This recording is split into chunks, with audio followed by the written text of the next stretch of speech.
I hope our ICT team, you've confirmed that the participants online are okay. And also these sessions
our ushers, you make sure that our guests are sitting as directed. Once we fill the middle part, then they should be free to fill the other sections.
Ladies and gentlemen, we are ready to begin our session. Our ministers are coming in. So let's all settle down, please.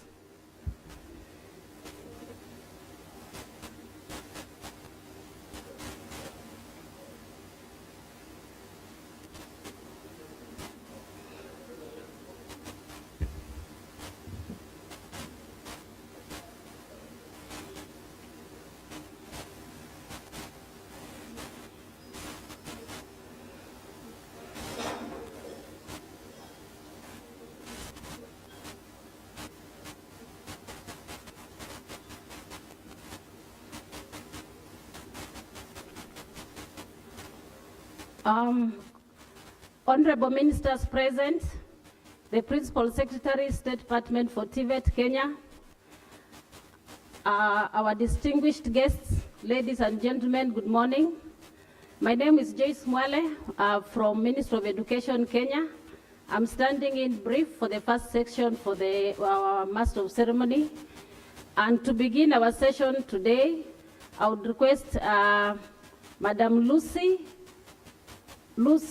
to give us a word of prayer.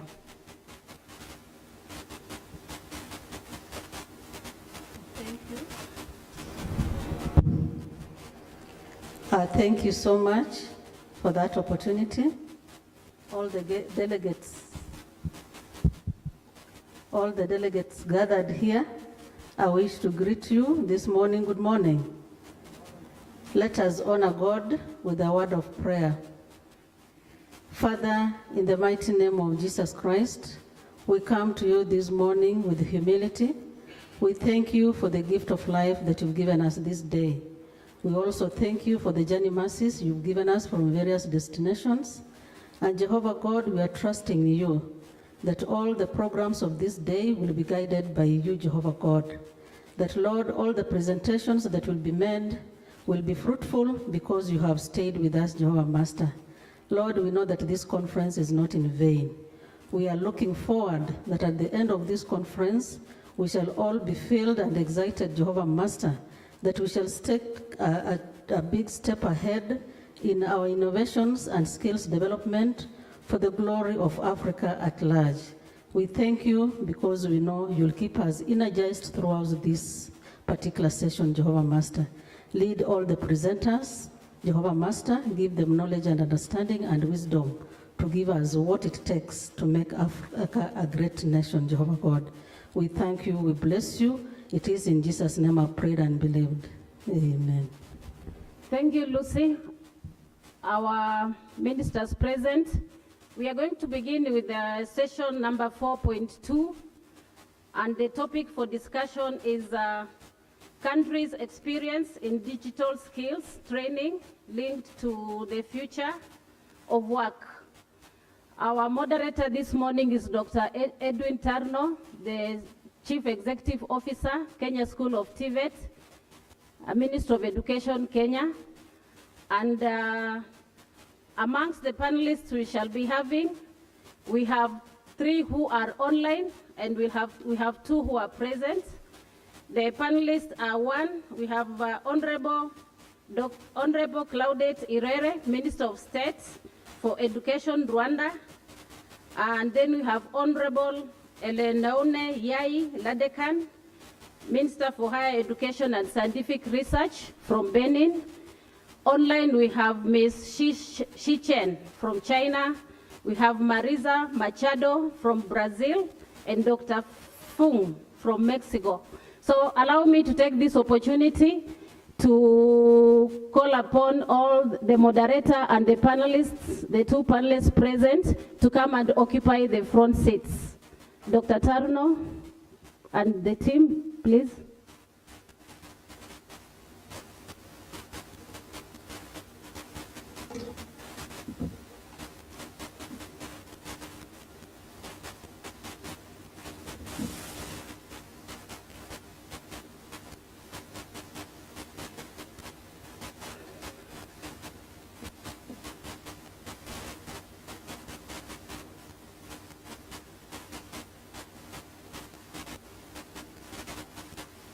Thank you. Let me take this opportunity to hand over the session to Dr. Edwin Tarno, Karibu.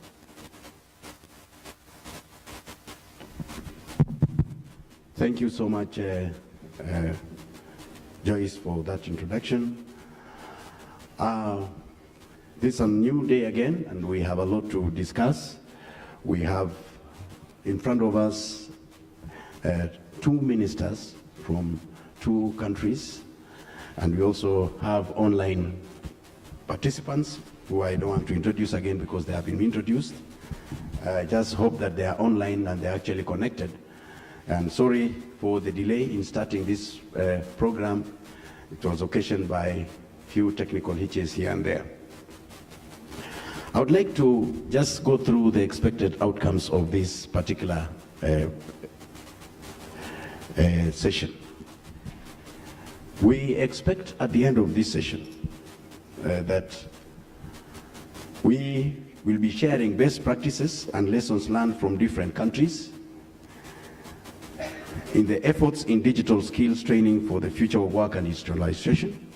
The second one is that we expect to have identification of strategies and programs that have effectively equipped individuals with relevant digital skills for emerging job markets. We also expect us to come up with the challenges and opportunities in aligning digital training with evolving needs of industry and labor. We expect also, now that we have honorable ministers, to give us what are the policies, what is the private sector engagement going to look like, and partnerships with the industry. We also expect our participants and delegates to exchange ideas on innovation, approaches, and the tools and technologies used in digital skills training. We expect, of course, to have our collaborations, collaborations among the delegates and countries that will be able to be shared.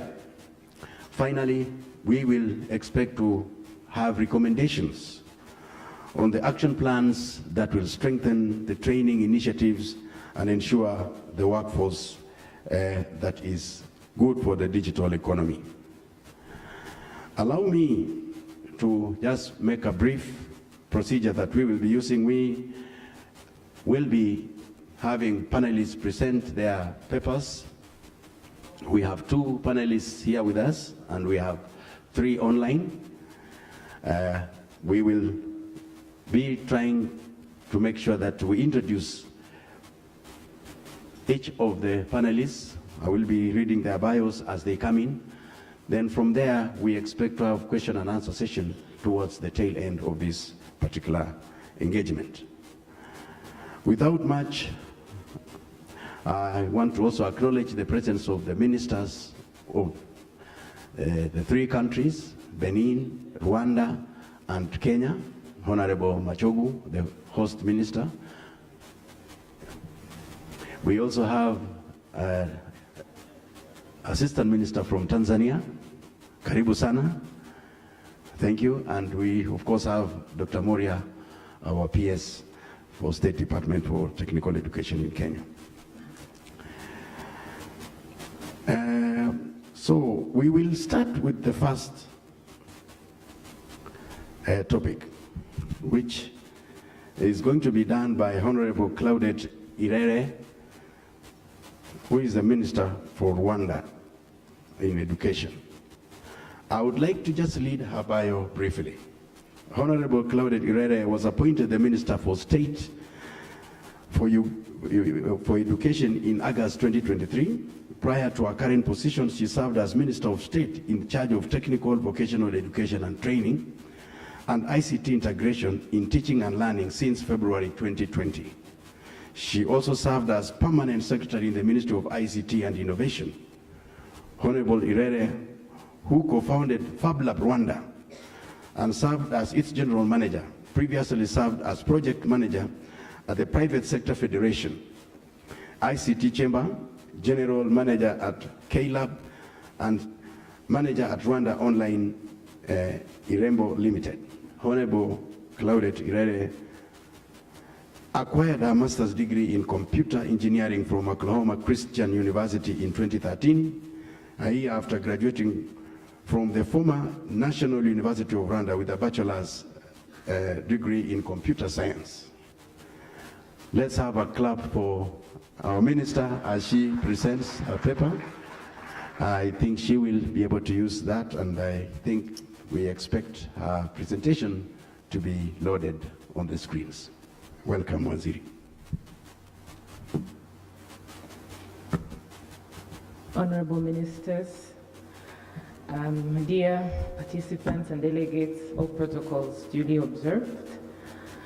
I am going to present on our country's experiences in digital skills training linked to the future of work and industrialization.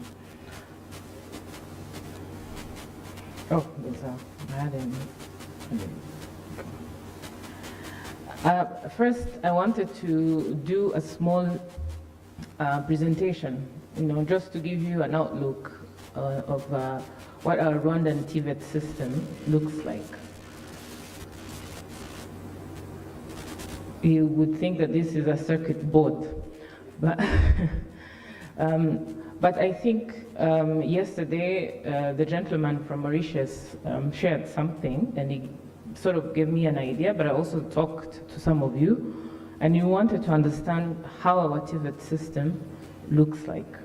And so primary education, usually up to 12 years of education, is mandatory, but also free of charge for Rwandan students. It's constitutional, and so this is in a bid to make sure that all Rwandans at least finish the 12-year basic education. So after you finish the 6 years of primary education, you can either exit and do vocational education. So you can do, we have level 1 and level 2. These are two exits that you can take. If you do decide to continue in the lower secondary education, you do 3 years. After that, you do a national exam. And you're either continuing with the upper secondary general education, or you can as well decide to do technical secondary education. This runs for 3 years. After you finish the upper secondary, which has both general education and technical secondary education, you can either decide to exit and start working, and in fact, as of the last TRESA survey, 66% of the students that exit at the senior 6 or level 5 for technical secondary school get a job immediately in the following 6 months. But if you do decide to continue, you can continue and do your bachelor's degree in university. Here we have one of our vice chancellors, and you can either have a diploma for 2 years, an advanced diploma, or a bachelor's degree. In the technical realm as well, you can continue there. You do your diploma, you do your advanced diploma, and as of recent, we've just added Bachelor of Technology in the polytechnics as well. And eventually, you're allowed to continue this master's degree or a Master of Technology for the people that are continuing with the technical studies. And if they do decide, they can continue and do their PhD. And there's a reason we did this, because technical secondary students always complained that they don't see a clear pathway. If you see in the, there's a lot of cross cutting arrows. It means that our qualification framework allows, of course, if you fulfill some of the conditions, to move to the other side. And this is very important. And so, okay. And so this is how everything is subdivided. From level 1 to level 5, this is lower TVET. These are the institutions that are in charge. Rwanda TVET Board is in charge of ensuring that the curriculum, teacher training, everything is taken care of. While the national exams and the school inspection, it's an institution, it's in charge of quality assurance, inspection, assessments, and everything. And now at the upper level, we have from level 6 up to level 9 today. Well, up to level 8, because the Master of Technology is yet to be introduced. We have Rwanda Polytechnic, but we also have other private polytechnics in the country that are also taking care of that. And as a regulator and someone in charge of an institution in charge of quality assurance, we have HEC, Higher Education Council, that oversees both the polytechnics but also the university, so the higher education or tertiary education in general. Now, here we wanted to share with you what really defines what we do and how we're trying to do this. How are we trying to infuse digital skills into our current TVET system? First of all, I mean, we decided to do this in 4 ways. First is to ensure that we have policies and systems that are in place that allows to do that. So on this, we go with all the national policies. For instance, we have a national digital literacy policy. This one looks out for all the schools as well. But also all the other ICT or digital policies that the country is following, they are all infused into what we do. Now, we also look at what is the trend. You know, what are other TVET systems, not necessarily in the country, but what are the other TVET systems doing? We look up to, you know, I think we saw Korea here, South Korea, we look up to Germany, we look up to Switzerland, we look up to many other economies that have done, you know, tremendous work in this space, and we try and learn from what they do. And then we also ensure that the TVET system that we have is as inclusive as possible. And then we also, where possible, create separate entities that are taking care of, you know, some of these emerging technologies, and you'll see it in my next presentation. And so this is what we follow. There's the National Digital Talent Policy, you know, which everyone looks up to. This is mandated by the Ministry of ICT and Innovation. And then there's, you know, the Vision 2050 of the country. It has several pillars, but the number one pillar is about human capital development. And that's where we come in. Who is the person that we're trying to train that is going to be fit for 2050, so in the next 30 years, but of course also looking ahead. And then we also have our TVET policy that also mainstreams the digital skills and digital technologies as well. Now, how is this done in reality? How is this implemented?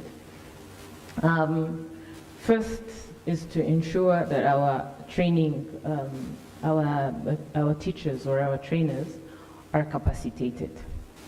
I think we all agree that a strong education system is primarily supported by its teachers. And if the teachers are not given the kind of skills and the kind of tools to then transfer to the students, then I don't think it works. We tried it and it never worked. So the teachers are very important. So all the teachers are taken through intensive training, digital literacy trainings, and then they also continue even online because all of them have devices. And when it comes to connectivity, nearly 80% of all TVET schools and polytechnics, I think all the polytechnics are already connected. The TVET schools, we connect them as we go. Some of them are in remote areas, and so it takes a little bit of time. But even if they're not connected, they can always move to the nearby sources of connectivity. And then I think I just talked about the one laptop per teacher initiative, where each of the trainers is given at least a computer to allow them to do all these things by themselves. And then the curriculum, ICT modules are cross-cutting. So it does not matter what you learn, the program that you're following, ICT modules are mandatory and you have to take them. And then we also look at the new ICT related programs and trades. Here, this is what I said, we look at what is it that is so specific that we can put aside because of the flexibility that TVET systems have, and we do that. So you'll see we've established a school, we call it Rwanda Coding Academy, that just teaches coding, software development, and these the people that graduate from there, even though they're at high school level, they are among the best that the country has. And then we also populate our e-learning platforms with all the content. So for instance, it might take us millions and millions to ensure that we achieve the 1-to-1 ratio of books. I mean, TVET schools have many trades, many programs that require many books. This will take forever. But we ensure that at the very least, all the materials are digitized and put on an e-learning platform to ensure that everyone has access to them. This is on the side of TVET, but also in general education, it's the same. And then, of course, we continuously work on our digital content, where all the training content is put online. And this, the beauty of this is that you develop as you go, and you put this online. And then we also ensure that our students are exposed to certain new technologies. So we just finished our national robotics program, and schools participated. It was a very exciting thing because they had several months of preparing. They had their kits, and then we hosted a national robotics camp. At the same time, we did our AI hackathon program as well. So we look at, okay, how do we not only teach these things, but how do we get the students excited to want to be a part of these emerging technologies? And then we also try our best, where possible, to do blended learning, especially at the polytechnic level, where each student has their own computer. You can learn from literally anywhere, and this allows for blended learning. Of course, if you're into TVET, it means you have to use, you need to be physically there, you need to be in a workshop, but for some of the lessons where you don't need to be in a workshop, you can literally take them from anywhere. And then the creation of a special academy, Rwanda Coding Academy, that just teaches students coding, software development, robotics. I invite you, if you come to Rwanda, to go and visit. It's 2.5 hours from Kigali, and you will be amazed by what these young students are doing. This is what the school looks like. These are some of the students. Now, why did we come up with this model TVET school? First of all, as a country, we go to a point where buying off-the-shelf softwares did not make any sense. You know, I think many of you can relate. Off-the-shelf systems are expensive, but when it comes to maintenance, you know, a glitch here and there, most of the times you have to rely on someone that sits. We had one system, and the people that were helping us were in Armenia.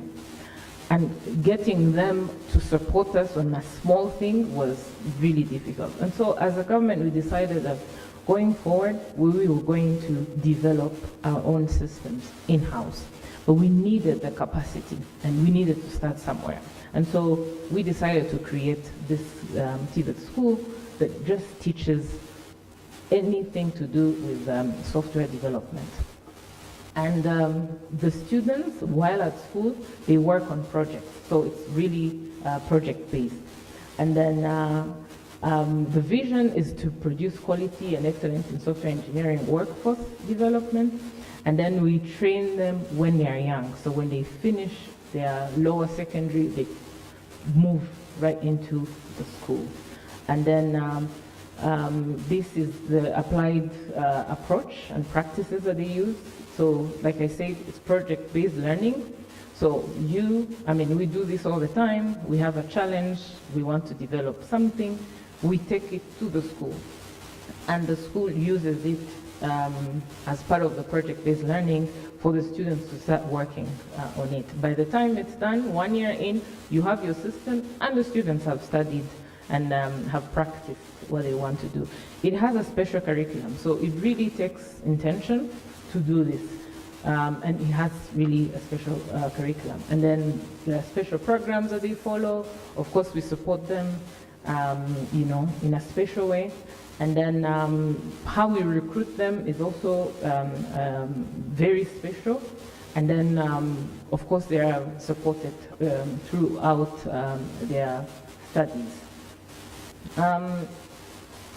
I think someone yesterday mentioned something to do with the recognition of prior learning, and I wanted to make sure, since I only have 1 more minute, I wanted to make sure that I also touch on this. I think, every country has its own way of doing this, but yes, like many systems, we have some of the sectors where people learn on the job, and it's important that we recognize what they've learned, what they've taught themselves over the years. And so it's a 4 steps program that we do, process that we do. We collaborate with workers' associations, and then they point to us the potential candidates, and they register, and then we do practical assessments, and then the successful candidates are certified. And this is encouraging because then they can show that they can do this, they can use that to bargain for a better salary, and this has been very encouraging. This is it. I hope I was in my... Thank you very much. Thank you very much. We call in Swahili Waziri, meaning Minister. We really appreciate that. Of course, it's very difficult telling a minister you have 3 minutes. So we are sorry for that, but because of time constraints, we really appreciate. We will be giving you opportunity to have questions from the members who are present. Just for information, members, before we move to the second presenter, we have to have our coffee break by 10:30. It means we have only 10 minutes for each of the presenters. We are also able to report that Shi Shen from China is not online, but we have Marisa Machado Gomez from Brazil, and we have Dr. Michael Fong from Mexico. So we ask them to keep being online as we go to the next presenter. Okay.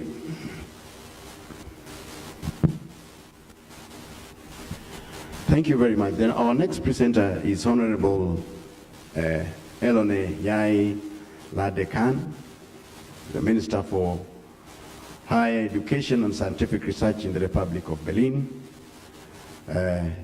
She's a full professor in organic chemistry at Kem's University, and previously She was a vice rector in charge of international cooperation and partnership and professional integration at the University of Ebony, Calabi. That is 2017 to 2019. He was a minister for nursery and primary education from 2015 to 2016, and the technical advisor to the Minister of Crafts and Tourism in 2007 to 2012. She was the director of Center for University and Social Work at the University of Ebony, Calabi, and under the leadership of President Patrice Talon and with his team, she implements reforms in terms of the quality of training, professional integration of young people, and scientific research. At the regional level, she chaired the Council of Ministers and other various institutions in the Western Africa region. Welcome, Honorable Emily.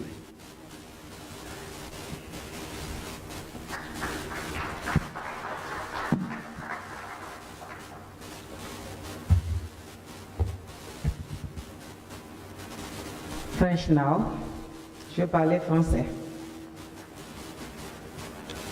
Voilà. Bonjour. Bonjour. Voilà. Je voudrais, avant tout propos, adresser les compliments du gouvernement du Bénin, de son Excellence le Président Patrice Talon, au gouvernement kényan pour l'hospitalité que nous avons reçue au cours de cette présente assise, tous les moyens mis en place pour assurer un succès à cet événement. Je voudrais également vous adresser mes salutations. Salutations à mes chers collègues honorables ministres ici. Mes salutations à ma chère sœur, secrétaire exécutif du conseil de PASET également, que j'appelle souvent la brave femme pour ses positions que j'apprécie très bien. Je salue tous les délégués, tous ceux qui représentent le pays. Et je voudrais particulièrement exprimer ma joie pour le dîner d'hier, qui a été un dîner très bien et qui nous a permis de déstresser, et dîner au cours duquel vous m'avez fait l'agréable surprise de me souhaiter un bon anniversaire. Je voudrais vous remercier très sincèrement et attaquer ma sœur qui a été à l'origine de tout ça. Merci beaucoup. Merci. Alors, pour ce qui concerne le Bénin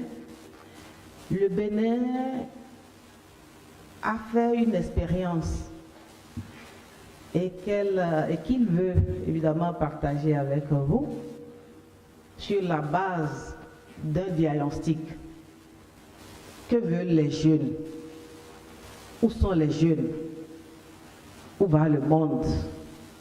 Que voulons-nous pour les jeunes de demain, afin qu'ils soient au rendez-vous qu'on aurait souhaité avoir? Est-ce que tout ce qui attire les jeunes aujourd'hui est forcément bon pour eux, ou bien compte tenu d'un certain nombre d'expériences, nous pouvons essayer de les orienter, de les encadrer? C'est ce que le gouvernement de son Excellence le Président Patrice Talon a fait comme diagnostic, et à la fin, au terme de ce diagnostic, il a compris qu'il faut absolument mettre en place des réformes. Deux grandes réformes. Une réforme costaud dans le secteur de l'éducation et une autre dans d'autres secteurs, mais notamment le secteur du numérique et de la digitalisation. Avant, ce secteur numérique n'était pas formaté ainsi. Mais avec la compréhension de ce que veulent les jeunes et ce qui est bon pour les jeunes, ce ministère a gagné en termes de visibilité et surtout de responsabilité, et ce ministère devient alors transversal. Un autre grand type de réforme, c'est dans l'enseignement supérieur, parce que le ministère ou le système éducatif est caractérisé par 3 ordres d'enseignement. Ce n'est pas différent de l'exemple de Rwanda, où nous avons le primaire, nous avons le secondaire et nous avons le supérieur. Next, please. Le slide. Voilà. Next. Voilà. Donc, lorsque nous avons fait ces grandes réformes, nous avons compris qu'il faut absolument repenser le système éducatif. Au niveau du secondaire, nous les recevons plein qui viennent dans les universités. Le milieu du secondaire est fortement différent du milieu universitaire. Et ils viennent de plus en plus jeunes vers les universités et parfois ils se perdent et c'est ce qui fait que le taux d'échec est grand. Alors qu'est-ce que nous avons fait? Nous avons reformé cela de sorte à ce que la théorie puisse donner plus de poids aux pratiques. Globalement, nous étions à près de 97% de théorie contre à peu près 2-3% de pratique. C'est ce que porte la stratégie nationale de l'UFT, enseignement, formation technique et professionnelle, pour lesquels c'était à 11% lorsque nous regardons les formations techniques et professionnelles, à peine à 11%. Mais cette réforme nous engage à ce qu'à terme, nous puissions atteindre 97% d'entités qui forment dans la pratique. Next, please.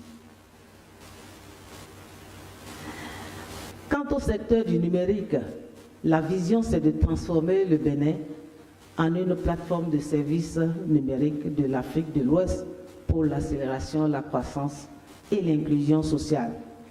Et dans ce cadre, il y a beaucoup de modules qui ont été développés pour rendre les jeunes aptes à pouvoir se prendre en charge après leur formation. Next, please. État des lieux des compétences numériques au Bénin.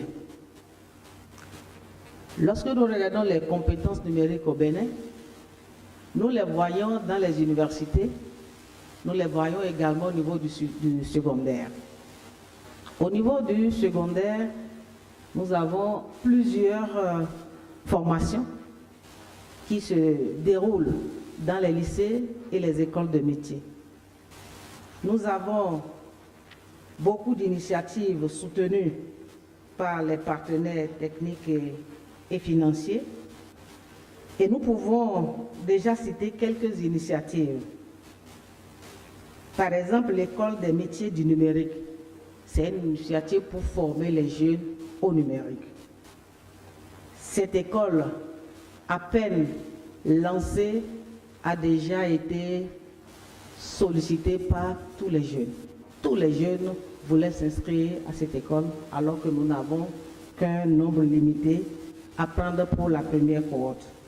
Actuellement, ils sont déjà 111 techniciens d'intervention télécom qui ont été déjà formés.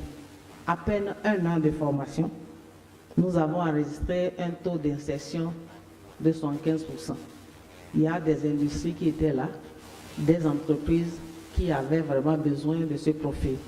Les entreprises ont besoin d'un profil, mais que nous n'arrivons pas à livrer après leur formation universitaire. C'est pour cela que cette école a été créée et voilà déjà le score que cela a donné. Vous pouvez voir même de l'autre côté, au niveau de graphe qui est à côté, l'aperçu en ce qui concerne les effectifs des diplômés. Vous regardez le public, ce que le public fait, et vous voyez ce que le privé fait. Le privé est en rouge alors que le public est en bleu. Ça veut dire que nous avons un tissu d'opportunités données par les établissements privés pour capter la plupart des jeunes. Et juste en bas, nous avons la même chose pour ce qui concerne les diplômés entre les années 2021-2018, 2018-2021, 2020-2021, dans les universités publiques et dans les établissements privés. Au niveau de l'enseignement supérieur, nous avons réformé carrément les universités, si bien que la carte universitaire a été restructurée. Nous avons désormais une université qui est dédiée carrément au STEAM, qui est l'Université nationale des sciences techniques, ingénierie et mathématiques. Nous avons également une autre université thématique en agriculture et nous avons deux universités pluridisciplinaires. La plus grande université pluridisciplinaire que vous connaissez, c'est l'université d'Abo-Mekalavi. Et dans cette université, nous développons également des filières innovantes dans les unités de formation et de recherche, comme l'Institut de formation et de recherche en informatique, pour lequel, évidemment, ici, j'ai le plaisir de saluer la présence du directeur de cet institut qui est là dans ma délégation et qui va, évidemment, poursuivre les travaux à mon nom.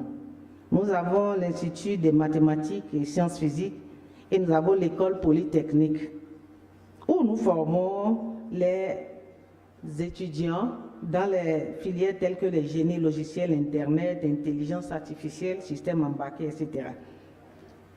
Nous avons également les établissements privés d'enseignement secondaire et supérieur qui absorbent vraiment près de 74% des inscrits tels que je l'ai développé tout à l'heure dans le graphe.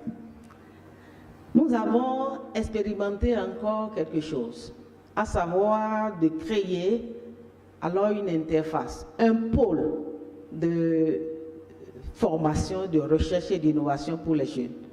C'est une grande initiative du Bénin et le Bénin, le gouvernement entend mettre des milliards pour accompagner les jeunes. Cette initiative est appelée CME-City. C'est un pôle d'innovation régionale pour permettre de former les futures générations en termes de talents africains et qui va donner un modèle de croissance inclusive et durable fondé sur l'innovation Made in Africa. Dans ce cadre, nous avons déjà quelques formations qui sont délocalisées. Qu'est-ce que nous avons fait? Qu'est-ce que nous avons vu? La plupart des jeunes veulent aller à l'extérieur et les parents sont prêts à vendre leur maison, leur domaine parcelle pour amener les enfants à l'extérieur. On ne sait même pas qu'est-ce qu'ils vont devenir après. Beaucoup s'en vont et reviennent bredus. D'autres s'en vont, ils sont tellement bien, ils sont retenus. Dans tous les cas, nous avons beaucoup de ressources que nous envoyons et qui se perdent alors que les intrants ont été formés. Pour éviter cela, nous avons voulu les resédentariser au Bénin et mobiliser tout ce que nous avons comme moyen pour que les formations d'élite soient déroulées sur place. Ainsi, les parents pourront trouver au moins où inscrire leurs enfants pour en faire des grands cadres et en même temps le Bénin pourra exploiter les compétences issues de ces formations. Ainsi, nous avons Epitech qui forme également en Coding Academy, tel que Rwanda, et déjà, je vous assure, le bachelor et le master, ils sont déjà à 90% d'utilisation. Sincèrement, c'est pour dire que c'est une filière d'avenir et ça capte assez de jeunes. Nous avons l'Africa Design School avec un taux d'extinction professionnelle de 70% déjà après 3 mois de formation. Et si vous venez au Bénin et que vous regardez un peu le grand boulevard qui quitte l'aéroport et qui va un peu plus loin dans la ville, là où se trouve notre statue d'Amazon, deuxième statue sur le plan mondial, Vous allez voir tout ce que les jeunes ont pu faire déjà comme design. Ça a transformé totalement la ville. Ça veut dire que les jeunes ont ce potentiel que nous devons pouvoir exploiter. Nous avons également d'autres formations spécifiques et certifiantes en intelligence artificielle. Et je pourrais parler de Smart Africa Digital Academy, programme Learn, programme de formation, même des cadres de l'administration.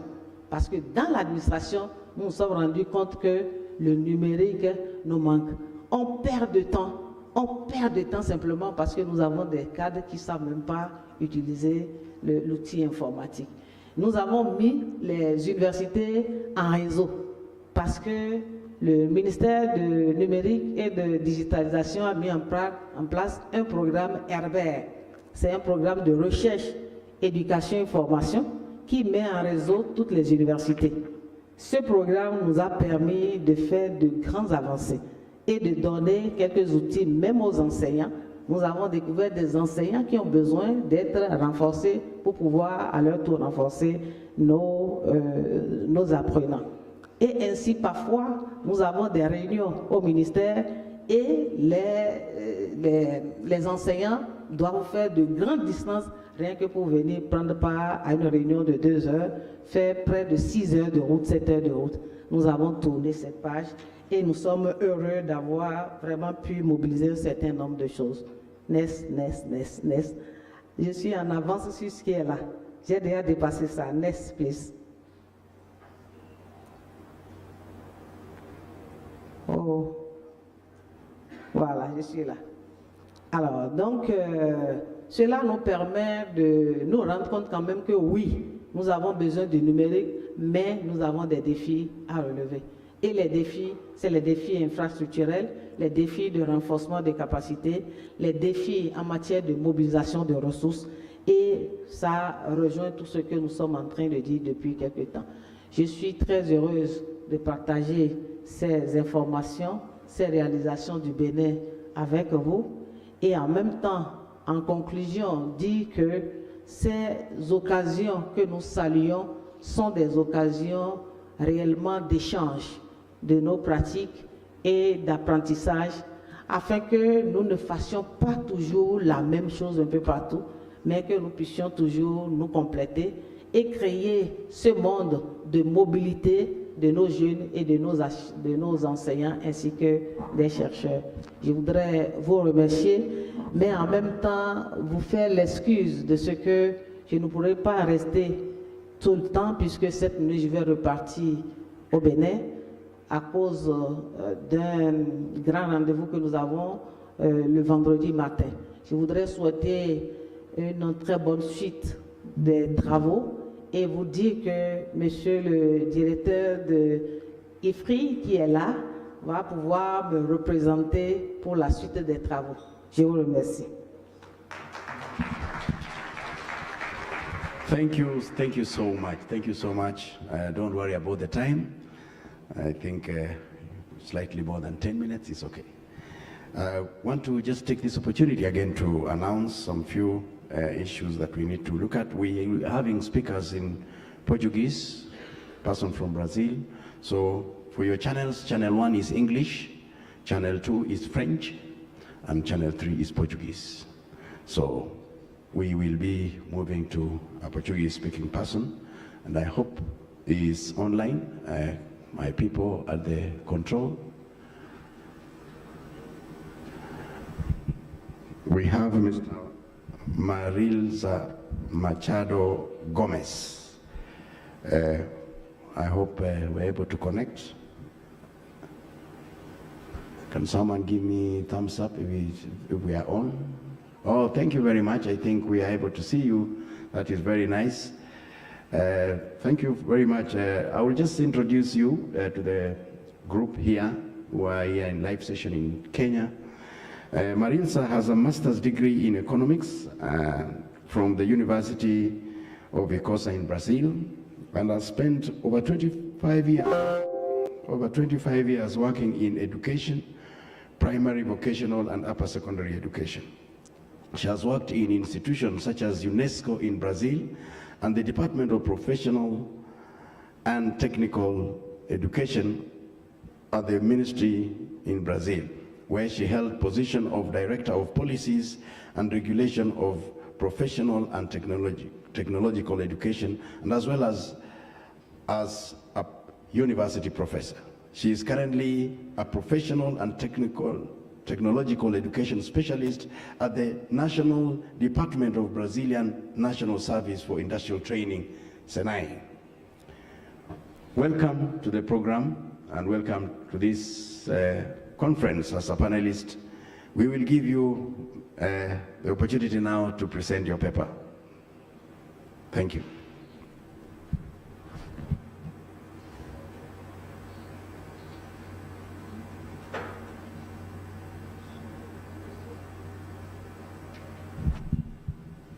We need the sound, please.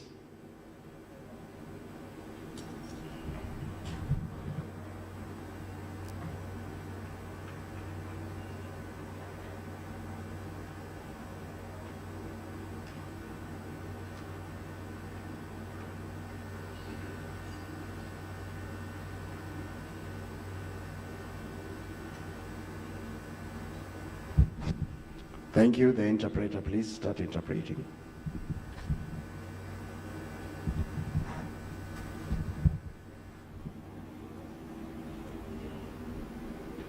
Sorry, Madam Marilsa, we just having a small technical problem. Just hold on, please.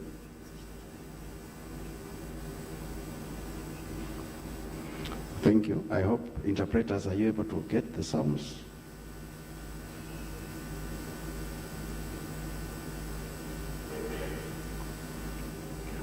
We hope you're able to link with Marilsa, then you can be able to interpret to us.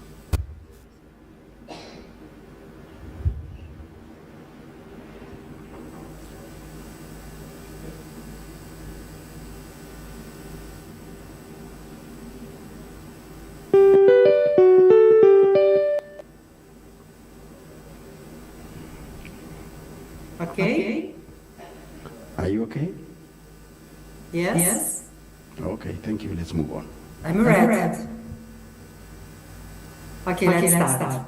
Então, bom dia a todos. Queria cumprimentar inicialmente os meus colegas integrantes aqui desse painel de troca de experiências sobre a formação em educação digital para transformação industrial.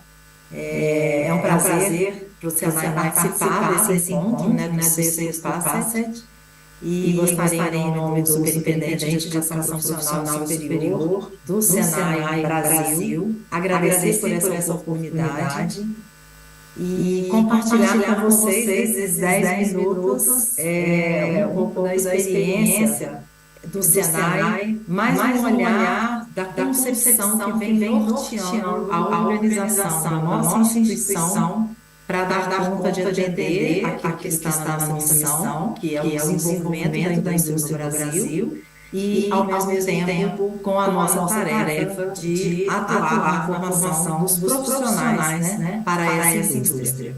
Então, nesse sentido, minha apresentação está passando. O segundo slide que eu gostaria de falar sobre o Senai, para que todos possam conhecer. Eu não consigo visualizar o que está sendo projetado aí, peço desculpas. Mas o Serviço Nacional de Aprendizagem Industrial é uma instituição criada no Brasil na década de 40, mais precisamente em 1942. Ele é um órgão criado com a atribuição de preparar os profissionais para que pudesse ali, naquele momento, avançar e se instalar no Parque Industrial do Brasil. E com essa perspectiva, o Senai ele vem, ao longo dos anos, avançando, e hoje a abertura em termos de pessoas que fazem cursos na educação profissional do Senai, nós já podemos alcançar quase 95% do território brasileiro, Isso é muito propiciado, né, por cursos mediados por tecnologia, mas também, né, coordenados e desenvolvidos nas nossas 510 unidades fixas e 521 unidades móveis, que nos permitiu, em 2023, ter mais de 3 milhões de matrículas. O Brasil sempre assusta que é um país muito grande, né? Então os números também são proporcionalmente muito grandes, né? E ao longo dessa trajetória, o Senai já contabilizou mais de 89 milhões de matrículas, né, ao longo da sua história. Nessa atuação, próximo slide, por favor, nessa atuação a gente tem, né, um ótimo reconhecimento da qualidade da nossa formação. Então, nesse sentido, né, a gente tem mais de 90% das empresas industriais optando, né, pela contratação de profissionais egressos de curso de formação do Senai. Ao mesmo tempo, né, na sequência aí, vocês também podem observar que o nível de empregabilidade, seja dos nossos egressos de cursos superiores, né, o Senai também tem engenharias e cursos superiores de tecnologia, como aqueles, né, de nível básico ou técnico, que no Brasil é ali no nível da Upper Secondary Education, né, o ensino médio, também como aqui é chamado, tem esse alto índice de empregabilidade num reconhecimento que também se efetiva na participação dos nossos estudantes no grande, né, evento aí mundial. Mais por favor? No grande evento mundial de educação profissional, que é o Skills, né, que inclusive, né, em breve teremos a edição em Lyon, na França, né? E onde os nossos alunos têm um desempenho extremamente positivo, né? E ao mesmo tempo temos também aí um reconhecimento de instituições como a OIT, como a Unesco, né, que também são fortes parceiros aí no trabalho do Senai, que também envolve cooperação internacional com alguns países da África. Passa mais um, por favor.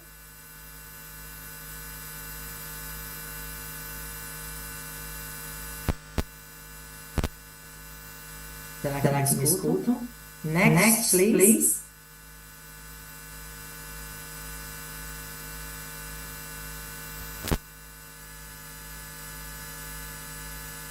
One more. Mais um, por favor. Dentro desse trabalho do Senai, né, a nossa instituição, ela está vinculada à Federação Nacional da Indústria. Então, por natureza, a gente já faz um trabalho muito próximo com esse diálogo com as instituições, né, que demandam, né, pela formação profissional e que para nós trazem esse desenho perfeito para todos nós. E nesse processo, né, tem três pilares muito fortes, né, que alimentam o planejamento e a organização da oferta do Senai, que estão aí projetados. São observatórios esses que têm um olhar sobre os três componentes essenciais da organização da educação profissional. A dinâmica, o que tem de tendência do que está acontecendo em relação ao trabalho, em relação à educação, as demandas, as inovações, as tecnologias, os processos de aprendizagem, né? E, ao mesmo tempo, com a própria tecnologia, que obviamente é aí um recurso motor do nosso setor, que é a indústria. Esse observatório, ele indica também temas que buscam ser aprofundados em estudos prospectivos, estudos que olham cenários, tendências, seja de política, de investimento, de geopolítica internacional, né, que trazem para nós elementos importantíssimos, e dentre eles, né, um estudo que tem uma forte centralidade por organizar esses dados, é o que nós chamamos de mapa do trabalho. O mapa do trabalho, ele nos dá exatamente, né, quais são os perfis profissionais que estão com vagas sendo abertas para que a gente possa, então, organizar essa demanda. Ao mesmo tempo, o mapa do trabalho também traz algumas sinalizações em relação a demandas de determinadas competências ou capacidades e mesmo tendências, né, de mudanças nesses perfis profissionais em função, por exemplo, como é o tema aqui desse seminário, dos efeitos da automação na indústria, né?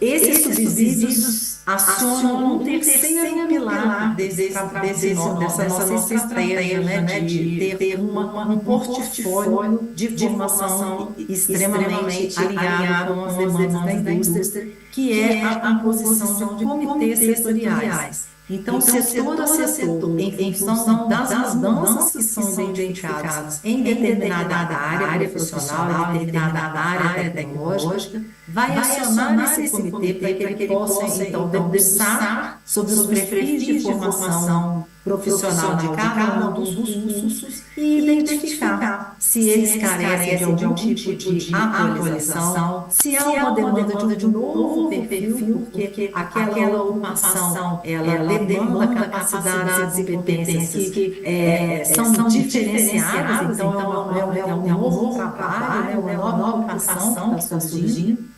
E nesse comitê você tem diferentes atores reunidos nele para que ele possa, então, nos trazer todos esses elementos. E isso é extremamente importante e foi o que, inclusive, nos motivou e nos impulsionou, né, juntamente, né, com todos nós, né, a situação da pandemia, a promover não só a incorporação da educação digital, do desenvolvimento das competências digitais e mesmo as competências associadas, né, à indústria 4.0, mas também sinalizou que para tanto a gente precisava também passar por um processo não só de formar os profissionais para essa indústria, né, agora mais automatizada, digitalizada e mesmo para essa sociedade, né, todos nós estamos aí convivendo e nos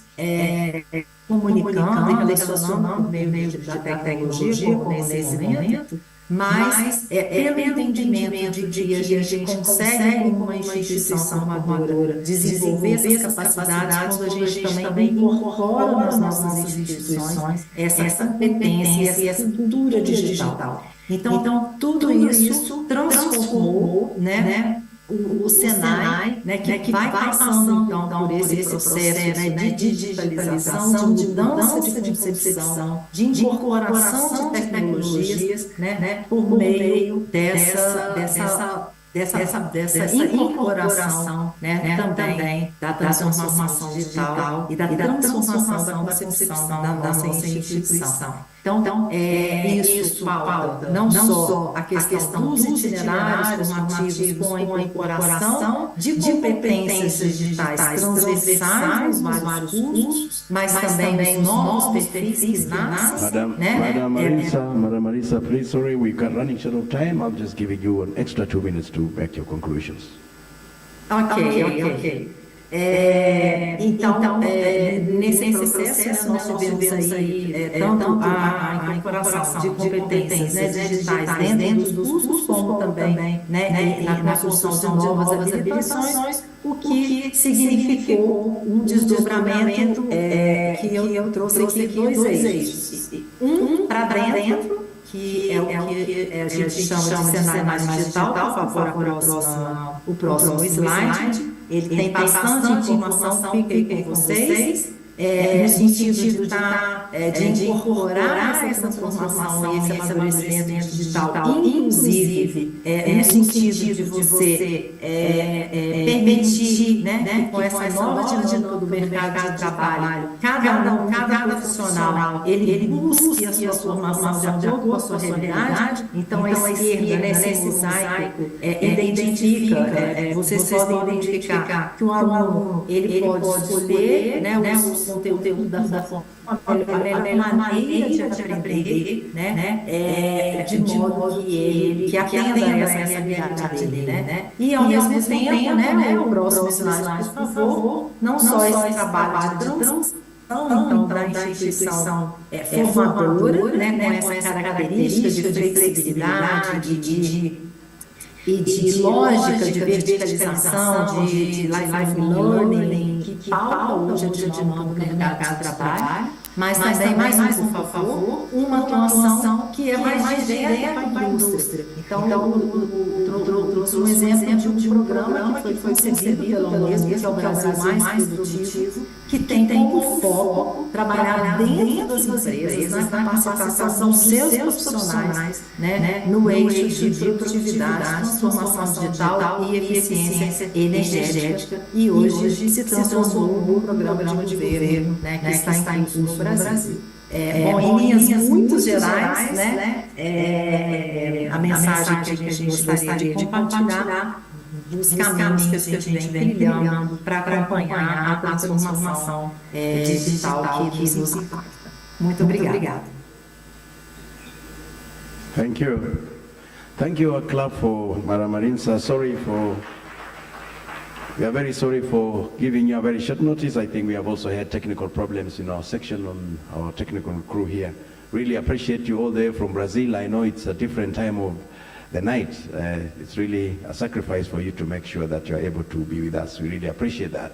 We will be sending any questions that we will be having because of time constraint. We will, of course, make sure we pass your contact so that many delegates can be able to reach you directly to answer any questions. We really appreciate you for that.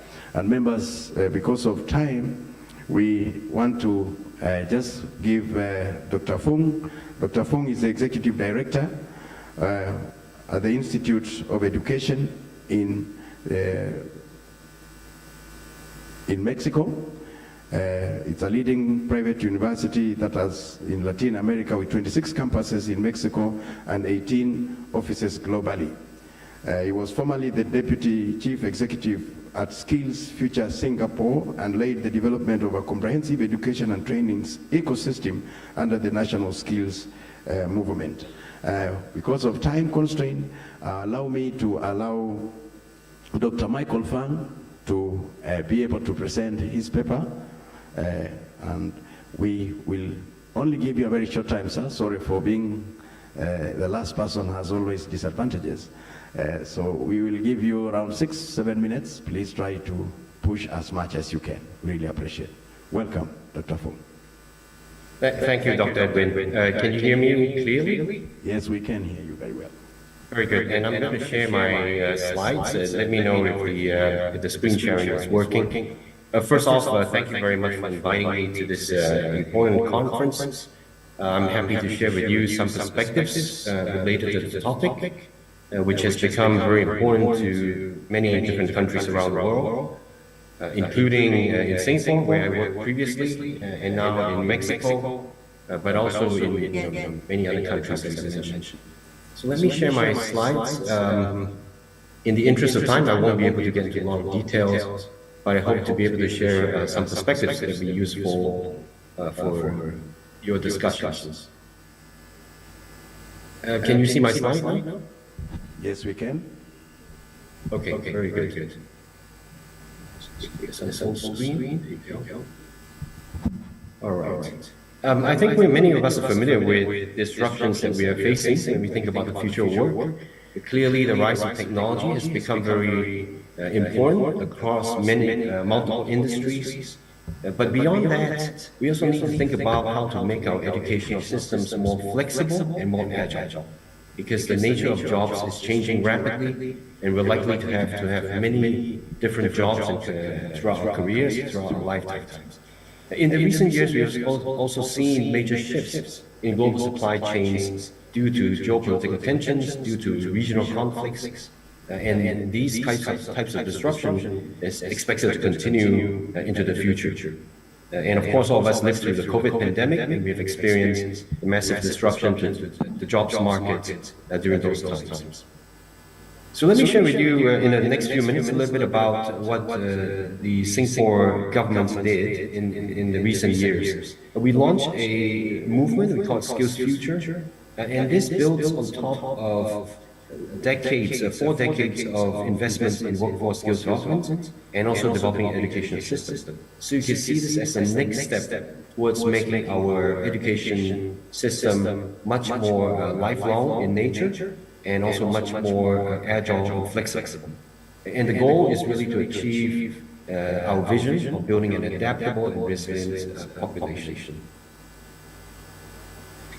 A large number of initiatives were launched as part of the Skills Future movement, but I'll point out to a few of the more important initiatives in relation to the topic of the theme of the conference.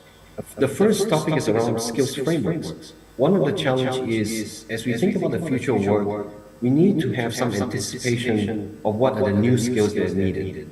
Of course, digital skills are important, but many other new skills, including green skills, are also becoming very important. So with the work on the skills, defining the skills frameworks and looking at the emerging priorities throughout the formal education system and also the non-formal education system, and bringing in more work and study elements into the curriculum design. I also point out that there were very specific initiatives launched to address digital skills because of the need to increase the capabilities in intermediate and advanced digital skills. So the Skills Future series, Skills Future for Digital Workplace, were some of the initiatives that were launched in response to that. But not forgetting that we also have to emphasize critical core skills. And these are what you would call 21st century skills or soft skills that transverses across multiple jobs, multiple industrial sectors.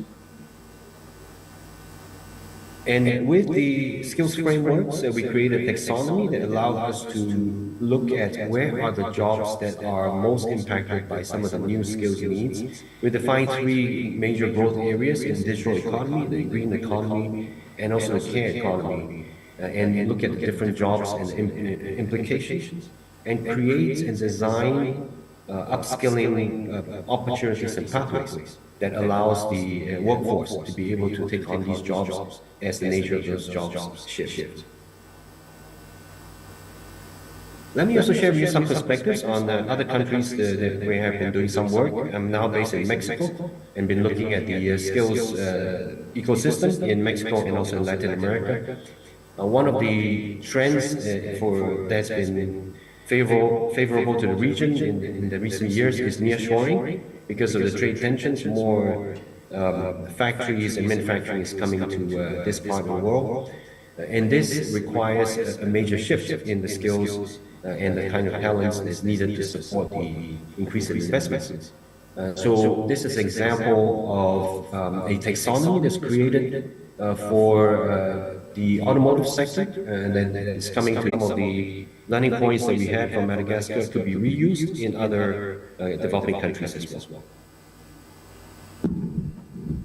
Let me just summarize with this slide about digital skills development model. I think when I think about developing digital skills, we need to take multiple steps, and these are the 8 steps that we have taken in some of the countries that I've been working in, and that's helpful to be able to get from setting the objectives and policies to understanding the contextual factors, doing the forecasting, mapping the skills, designing the interventions, and ensuring that there is measurement governance systems in place such that so that the interventions are effective.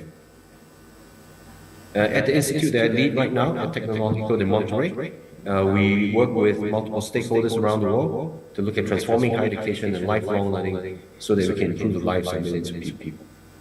So with that, thank you very much, and thank you for the opportunity to share with you. I'm very mindful of the time. I'm happy to have further interactions beyond the conference. Thank you. Thank you very much. Clap, a round of applause for. We really want to appreciate you. Of course, I'm aware. Of course, your country, of course, is also very many hours difference from ours, and really, your sacrifice is truly appreciated. We're not hearing your audio. I'm sorry, Dr. Edwin. I think you're. Can you hear us? You're muted. Can you unmute? I hope you can hear us now. Thank you. I would like to take this opportunity now because of time constraint. We are exactly 1 minute to 10:30. We really appreciate the challenges that we have surmounted in trying to connect different people across the world to this forum. Now, because of time, I would like to ask our ministers to give us their parting shot, because we may not have question and answer session, but you can give us your parting shot. What is our take from you as the last statement? And I'll start with Honorable Minister for Education, Claudia Irere. In 30 seconds, what is your parting shot? Thank you.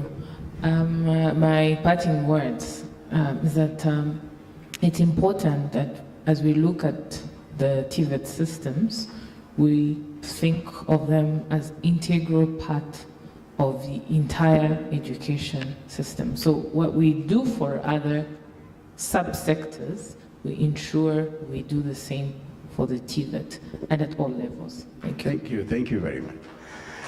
Honorable Eleanor Yaye Lac-Record, can you tell us?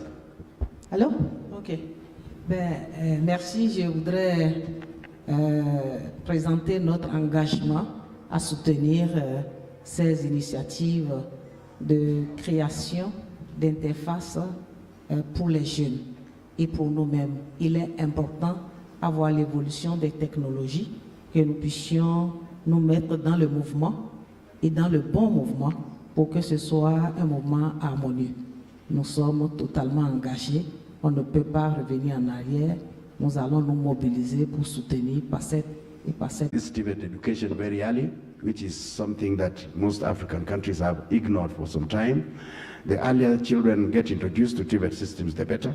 We also notice that Rwanda and Benin and all the presenters insisted that the teacher is critical for the success of any system of education, and that you cannot introduce digital skills without dealing with the issues of the teacher. Is the teacher grounded well? There is also something that has come up that is very interesting, like special digital TVET schools.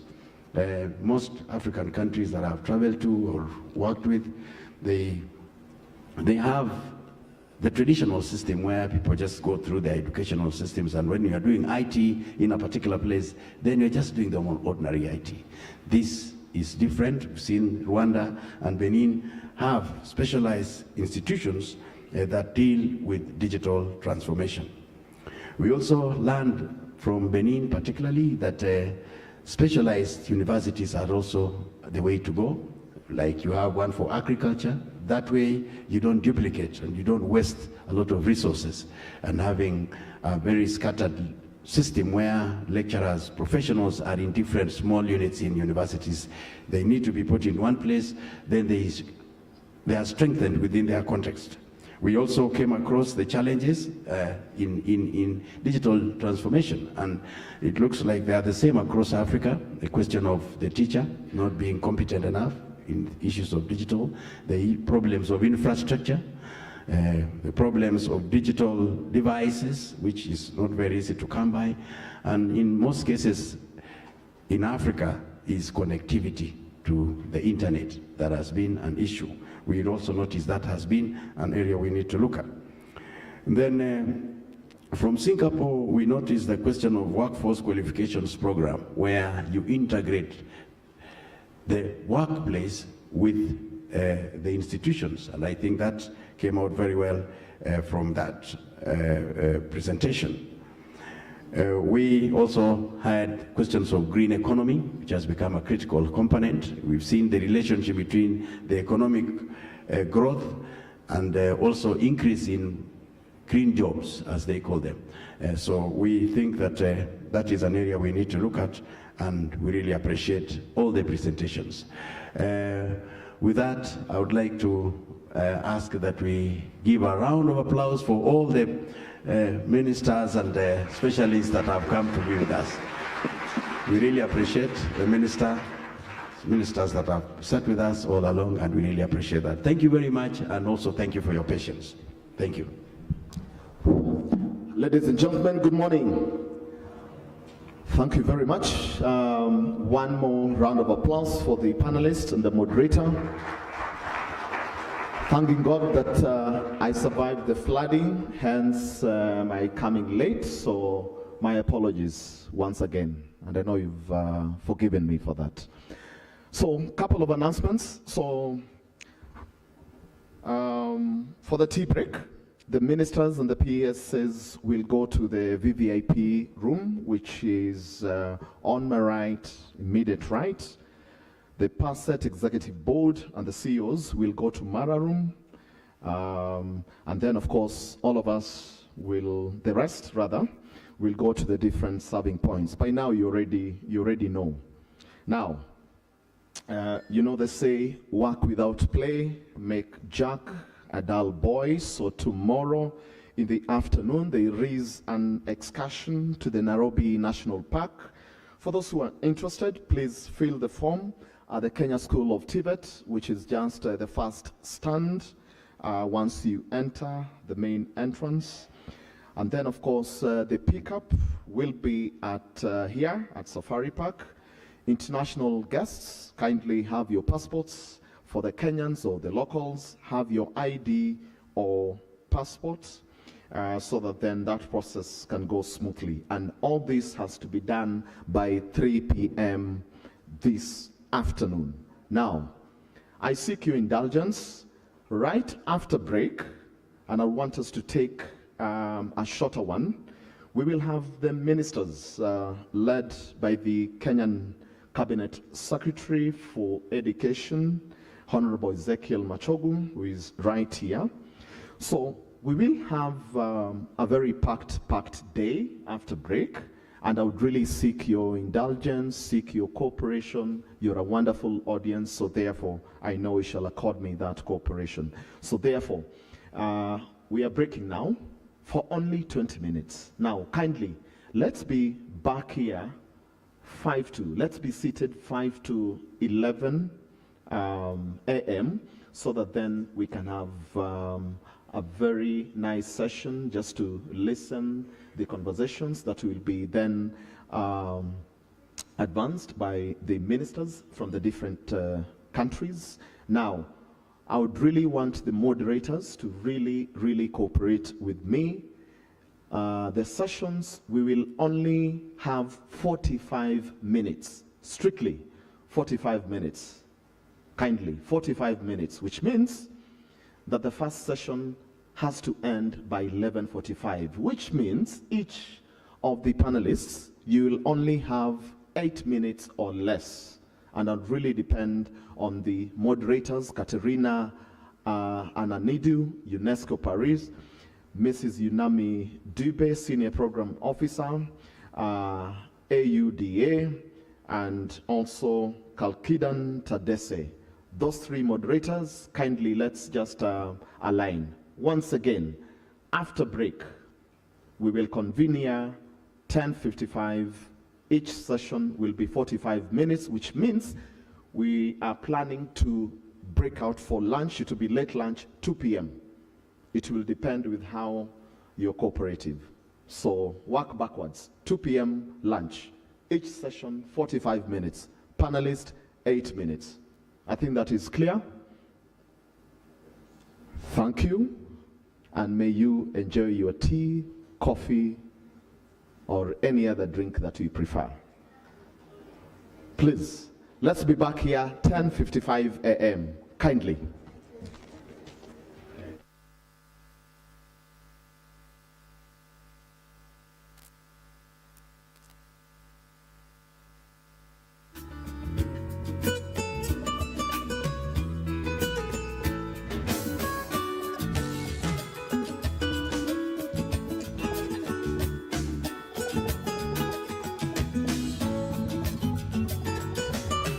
Recording stopped.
capital city has to offer, especially the only national park that is in a capital city, Nairobi National Park.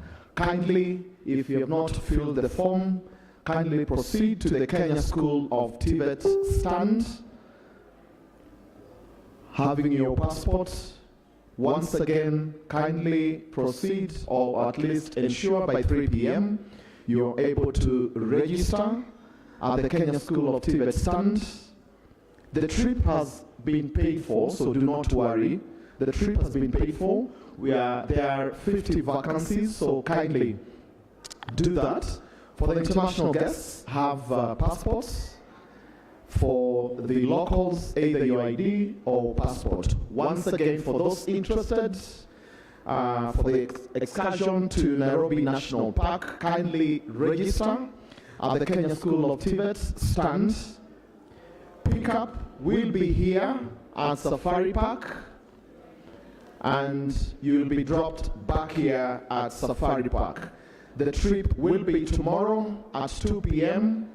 or thereabout to about 6 p.m.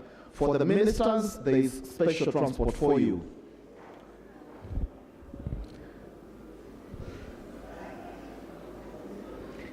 Ladies and gentlemen, we are having the ministers now.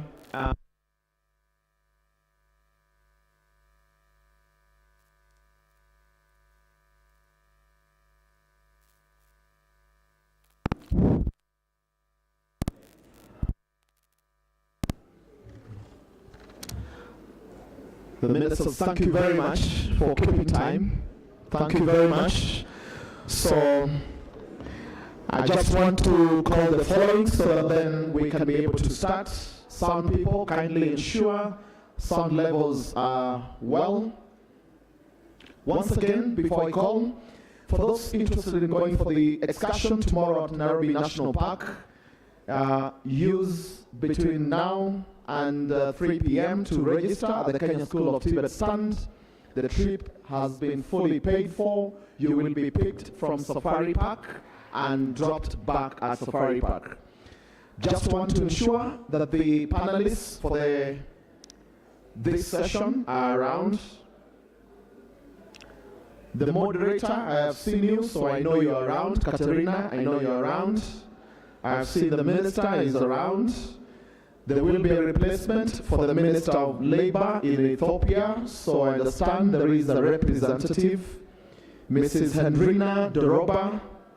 I hope you are around. Very good, very good. Engineer Paul Omokunzi. Very good, very good. This is fantastic. Ladies and gentlemen, we want to start. I want to start by calling on stage the moderator of this session, which is around policy interventions and resource mobilization for sustainable TVET, Madame Katerina Ananidu from UNESCO Paris. Please welcome. A big hand clap for Madame. Please allow me to also welcome the Honorable Cabinet Secretary for Education in Kenya, Honorable Ezekiel Mashogu. Sir, please welcome.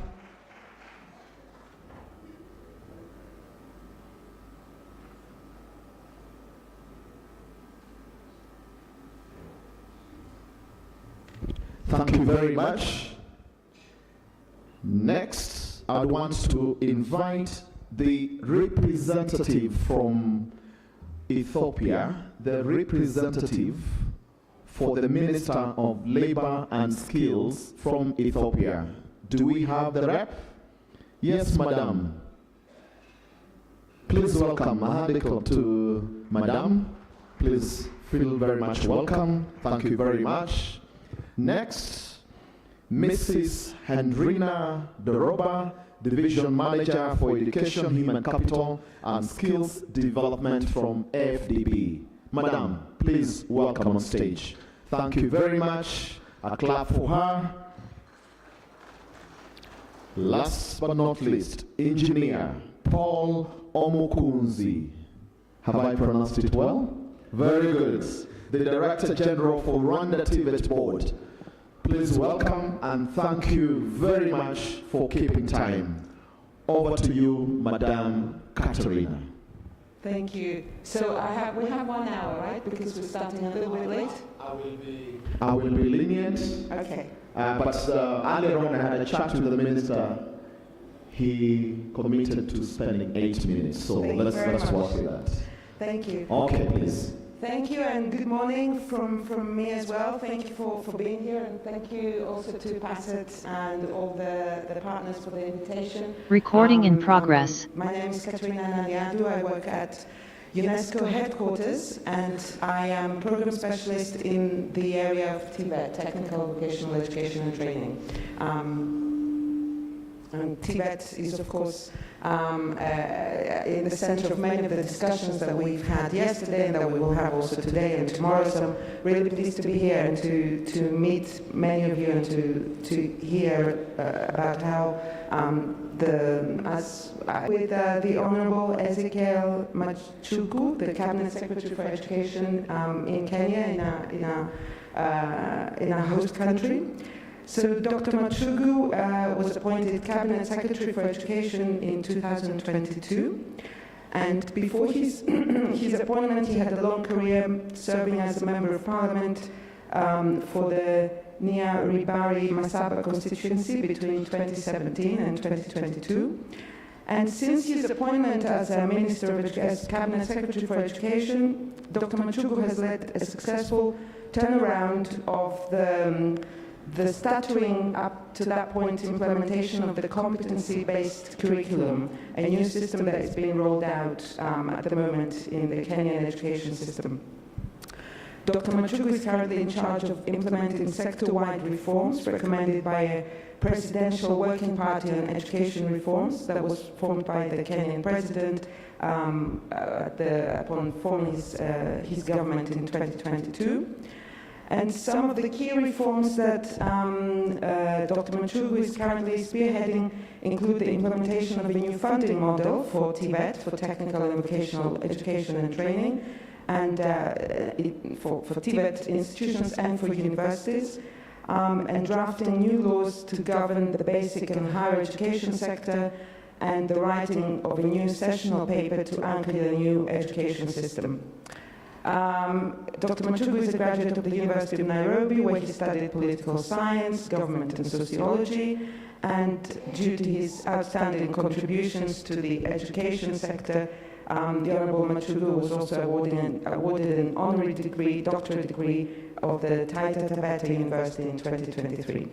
So, Your Excellency, the floor is yours to hear about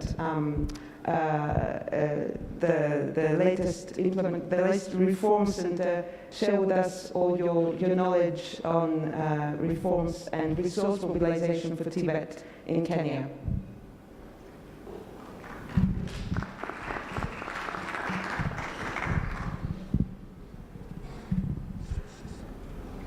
Yeah, thank you very much, and welcome all of us.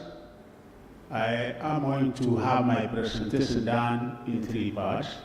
One is on introductory remarks, which I will be able to make concerning the TVET subsector, which cuts across all our countries, and then the negative impact of the inadequate resources and the policy interventions in the implementation of TVET. And then finally, I will be able to do other policy particular aspects, and in a number of these presentations, I will be referring specifically to my country, Kenya. And a very brief introduction. As we know, TVET is a powerful tool to prepare our youth for the labor market and provide lifelong learning opportunities to the adults. It is a critical engine for economic development in many developing countries, and in Kenya, in particular, under the Vision 2030, TVET is recognized as a very key cornerstone for the achievement of our national goals, aiming to transform Kenya into a middle-income country by the year 2030. But of course, despite the recognizing that it is important as a sub-sector, we are still faced with a number of problems, particularly the inadequate resources, which impacts negatively on the effectiveness of the TVET ecosystem. And the resources in this particular context span from the whole range of the facilitation required to achieve the goals of an effective TVET, which include the human resource, both technical trainers, training institutions, facilities and equipment, and also funding of the trainees. Now, when we come to the kind of negative impact we are experiencing, particularly due to the inadequate resources, one is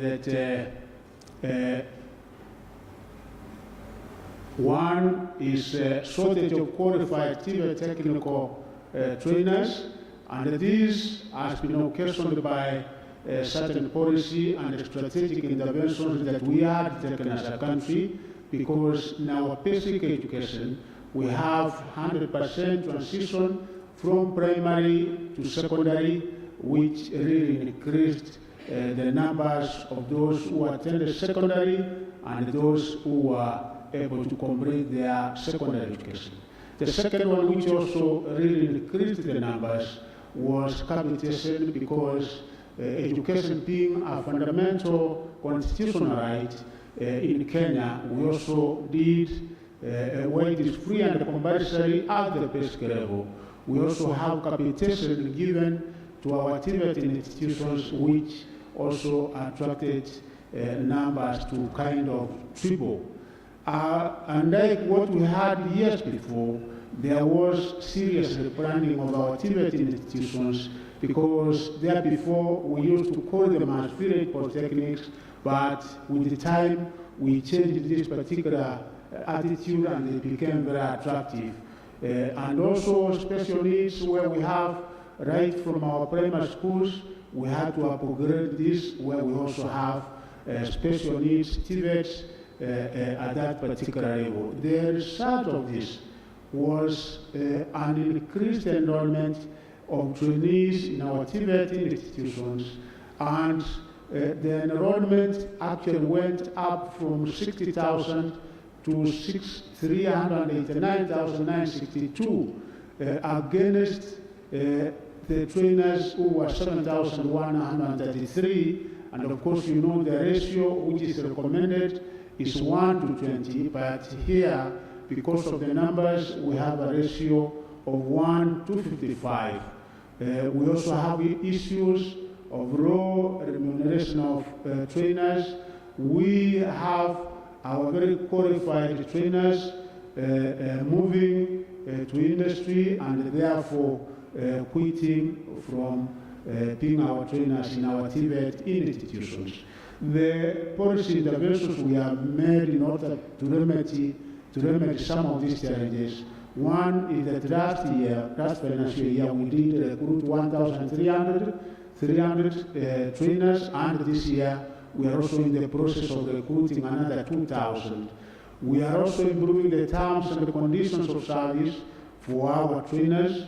We are making a review of the legal framework to streamline the management of technical trainees and harmonize the schemes of service by establishing a trainer service council. Those are one of the major reforms that we are pushing through, which we will be able to put in place most likely this year. The next aspect, which is also a negative impact due to inadequate resources, is inadequate infrastructure, equipment, and support facilities.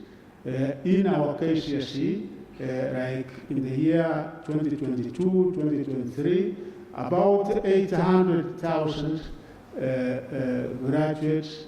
Out of this, only about 20%, 200,000 are able to make it to university, and even those who also make it to university, some prefer to go to our national polytechnics and therefore we have over 600 who are eligible to join our TVET institutions. But when you look at the enrollment, which is 389,962, the capacity which is approved by TVET is actually only 164,388, therefore meaning that we have an over-enrollment of about 100%.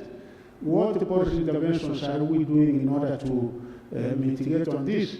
One is for us to make sure that we establish TVCs in each and every one of our 290 constituencies, and as of now, we are at 230, and there are 24 which are at various levels of development, and we also want to establish one national polytechnic in each of the 47 counties, because we have 47 counties. As of now, we are at 22. We also want to establish VTCs, vocational training centers, which we have in each and every ward. As of now, we are at 1,200, and our target is that we have to get 1,450.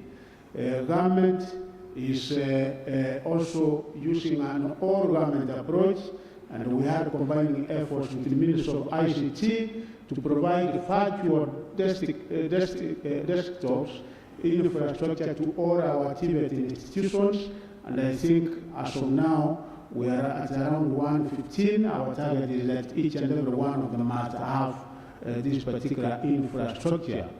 We are also in a partnership with our development partners to equip our TVET institutions, including providing assistive devices to our special needs TVETs. The other one is that we are providing capitation to the trainees, and this, when we started, we were providing 30,000 per trainee, which indeed did create a lot of interest, and the numbers increased from 2018 to what we have now to levels which are kind of unsustainable. The policy intervention we have come in order to remedy on that one is that we have come up with a new funding model which categorizes trainees into 5 bands, and we determine their economic level of need, and in accordance to what we determine using the means testing instrument, then we are able to give scholarships. We are also able to give loans to the various categories, not on equal amount, but depending on the level of need and household contribution from the families. So that one we are also on it, which we have taken as a policy intervention in order to remedy that kind of problem that we did experience as a country.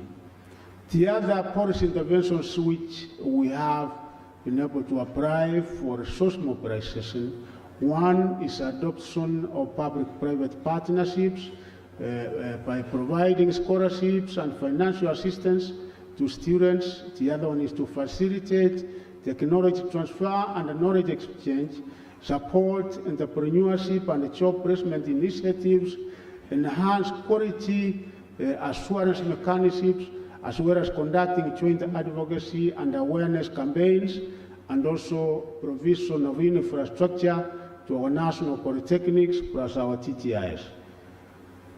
We are working with development partners also to support TVETs, and we are engaging quite a number of them. Some of them, of course, are here, World Bank. We appreciate the kind of support you continue to give us, African Development Bank, GIZ, China, Korea, Italy, and all these organizations which we have been able to engage, and we hope that we should be able to enhance our partnership with these particular organizations and countries in order to provide the kind of support that we require in our TTI institutions.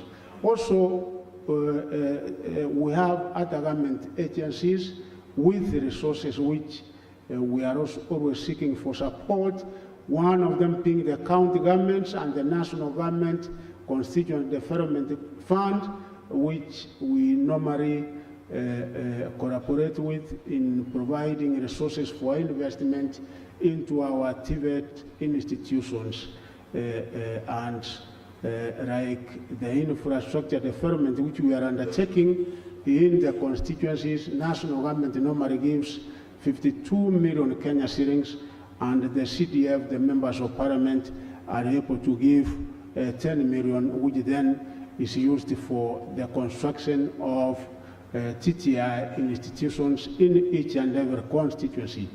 The other policy intervention that we are undertaking is on research and innovation funding, where the government wants to increase the allocation for research from currently 80% to 2% of the gross domestic product every year, and this one we are here on it. And on research and innovation, which presents opportunities to commercialize the research output of our TVETs. We are also trying to ensure that that one, we have it entrenched. We are also working on linkages with industry, and this is very key, both public and private, in order to promote work-based training. This strategy, of course, we are faced with challenges and lack of training equipment, but such linkages will, of course, give the very much needed practical training and skills to our trainees, and we are making sure that moving forward, we must have this one done in order for us to get it right. To encourage these linkages, the government is also considering, we have given it as a recommendation, and one of the reforms, tax incentives and similar benefits to industries that are actively engaged in supporting our TVET initiatives.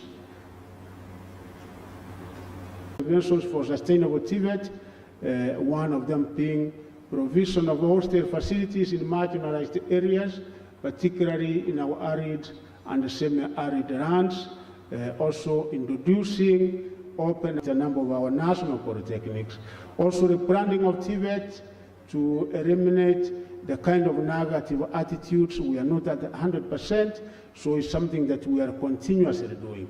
And also we did implement recognition for prior learning policy, which recognizes the skills and the competencies acquired through internal experience in the industry, which we are also doing. And we are also doing capacity building and retooling of our TVET trainers through our Kenya School of TVET, and also establishment and strengthening of TVET CDAC to spearhead the development of CPET, that is competence-based education training in our TVET institutions, and also ensuring that we strengthen the linkages between institutions and industry to promote dual learning, because we have said theory must be combined with the practical, because unless we so do, then we cannot be able to get the kind of quality that we require. Finally, implementing effective quality assurance through regulatory bodies such as TVET, Technical and Vocational Education and Training Authority, and the Kenya National Qualification Authority. And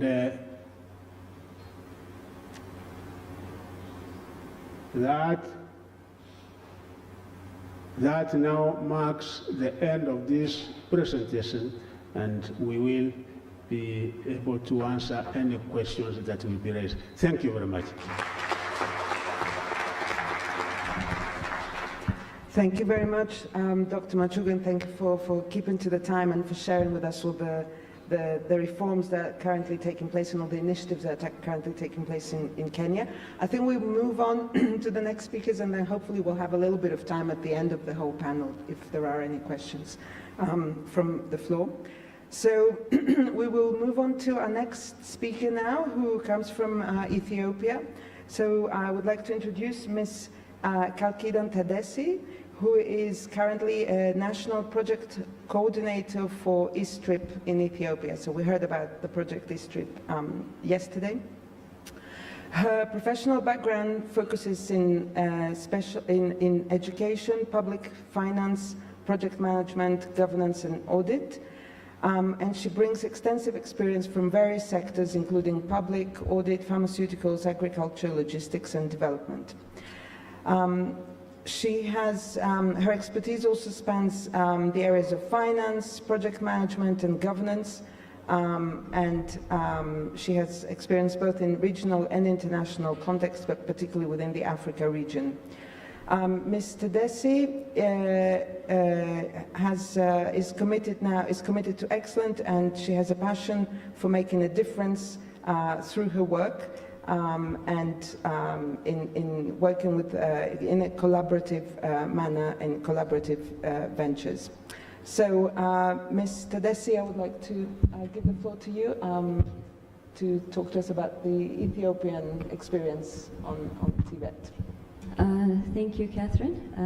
Ministers, honorable delegates, I'm very, very honored to be filling in for Her Excellency today. I'm actually very nervous being able to share the panel with such rich people, so bear with me and my very shaky voice as I attempt to do the panel discussion today. Her Excellency does send her apologies. She had an urgent matter that she had to attend to that required her presence back home. So my brief presentation is just to give you an overview of what we're doing in Ethiopia. I don't know the case in other countries, but in our case, TVET has a very big potential, but has been one of the most ignored and neglected sectors within the education. And what the Ethiopian government has recently done within the past 3 years is established a new ministry called the Ministry of Labor and Skills, which is mandated to oversee TVET. So for the first time in TVET, we have a full dedicated ministry. And Her Excellency says this quite a lot when she says TVET is the main gateway to a lot of what we do. So within this ministry, we have three strategic directorates, TVET being one of them, the job creation being the second one, and labor being the third one, which labor mainly covering the industrialization part of it and the labor aspect of it. And within the Ministry of Labor and Skills, we oversee 5 flagship institutes. These are federal flagship institutes, including agro-polytechnic colleges and over 100 polytechnic colleges as well, scattered around Ethiopia. Just to highlight a few of the interventions that we're doing in Ethiopia that I feel are very relevant in today's discussion.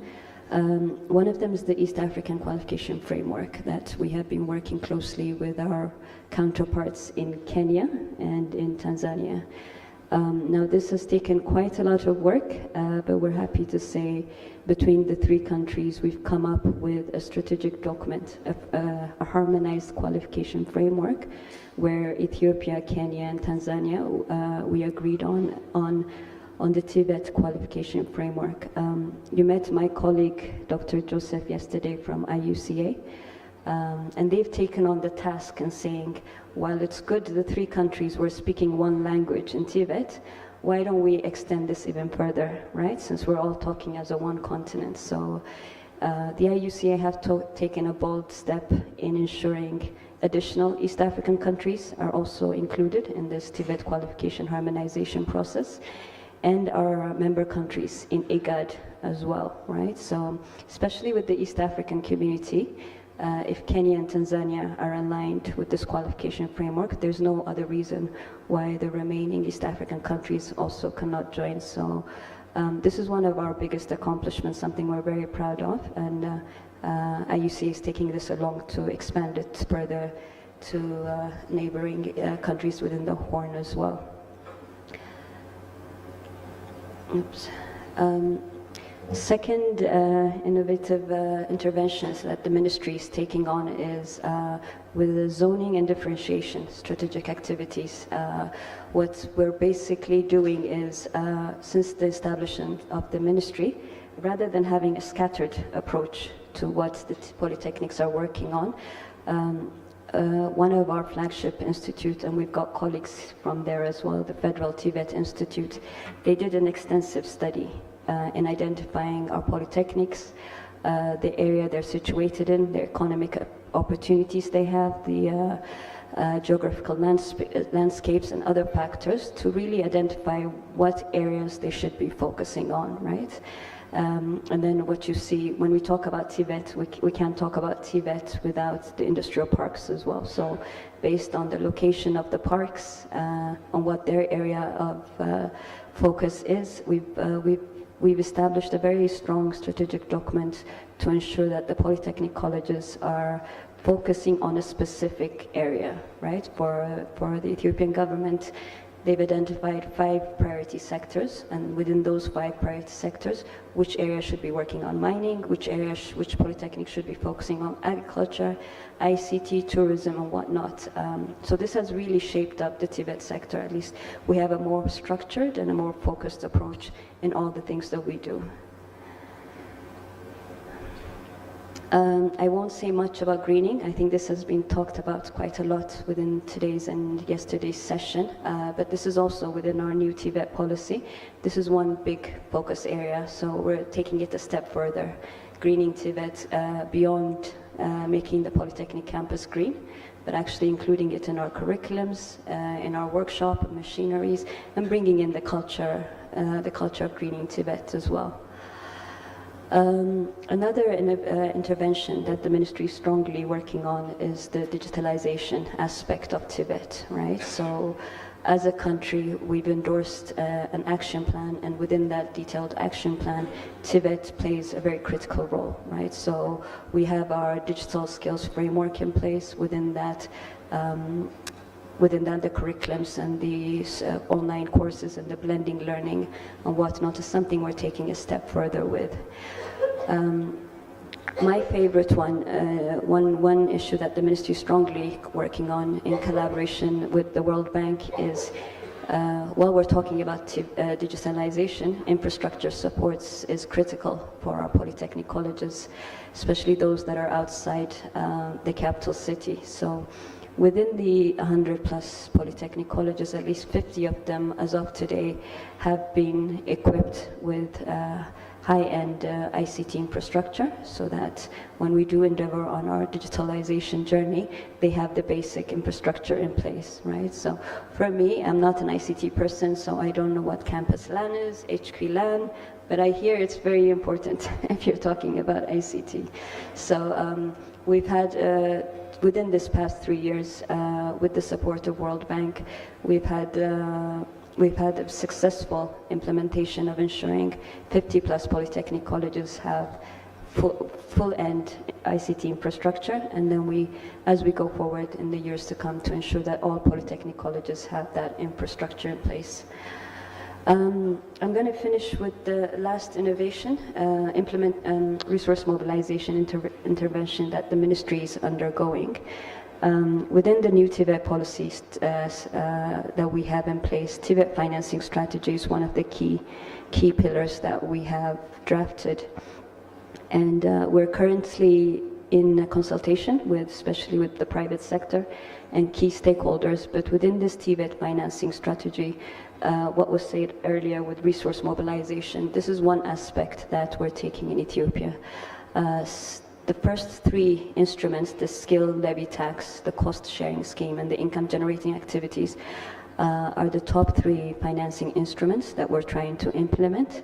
And then there are obviously other instruments as well that go in within this strategic document. The skill levy tax, a bit tricky, as it involves private sector's buy-in to ensure that we're proposing a 1% tax, but this is still at an early stage of discussion. We've got other countries as well that have already implemented it, so we're also taking some learnings from their end. The cost sharing scheme is a bit confusing when you consider it from higher education aspect. For higher education, we finish our bachelor degrees and then we pay back the government once we get our job. That kind of scenario won't be so feasible for TVET, so we're proposing, although we're naming it a cost-sharing scheme, it's more of a tuition-based financing instrument. Income-generating activities, something the polytechnics are currently doing, but a more stronger legal framework being put in place. So that's all I have from my end. But before I end, I just wanted to know, does anybody know what Amaseganalo means? The top word on the Amaseganalo, does anybody know what it means? I know my East African friends. The top one. The first one. Yeah. Sorry? Yes, yes. Great. So I just wanted to say thank you in all the African language. Thank you, everybody. Thank you very much, and thank you for sharing all the Ethiopian developments with us. So our next speaker comes from the African Development Bank. So it's Mrs. Hendrina Doroba, who is the Division Manager, Education and Skills Development at the AFDB. She is a development practitioner, educationalist, mathematician, gender expert, and leadership coach with over 35 years of experience in the development sector. She is a teacher by profession, and her passion is always empowering youth through improving education and skills development opportunities, and promoting and strengthening linkages between tertiary education and human capital and skills needs in African industries. Mrs. Doroba is an alumnus of the National University of Ireland in Dublin and the University of Melbourne in Australia, and Nukma Teachers Training College in Kabwe in Zambia. She's also a Synergos Senior Fellow, a Global Women Leadership Network member, and a Brave Thinking Institute. And she's also a nominee in 2024 for the East Africa Women of Excellence Award Education Advocate. So, Ms. Doroba, the floor is yours. Thank you.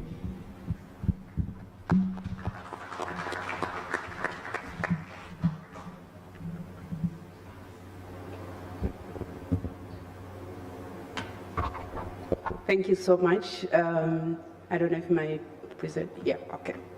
Thank you so much. I want to observe protocol and just acknowledge the presence of the honorable ministers that are present, and also all distinguished guests.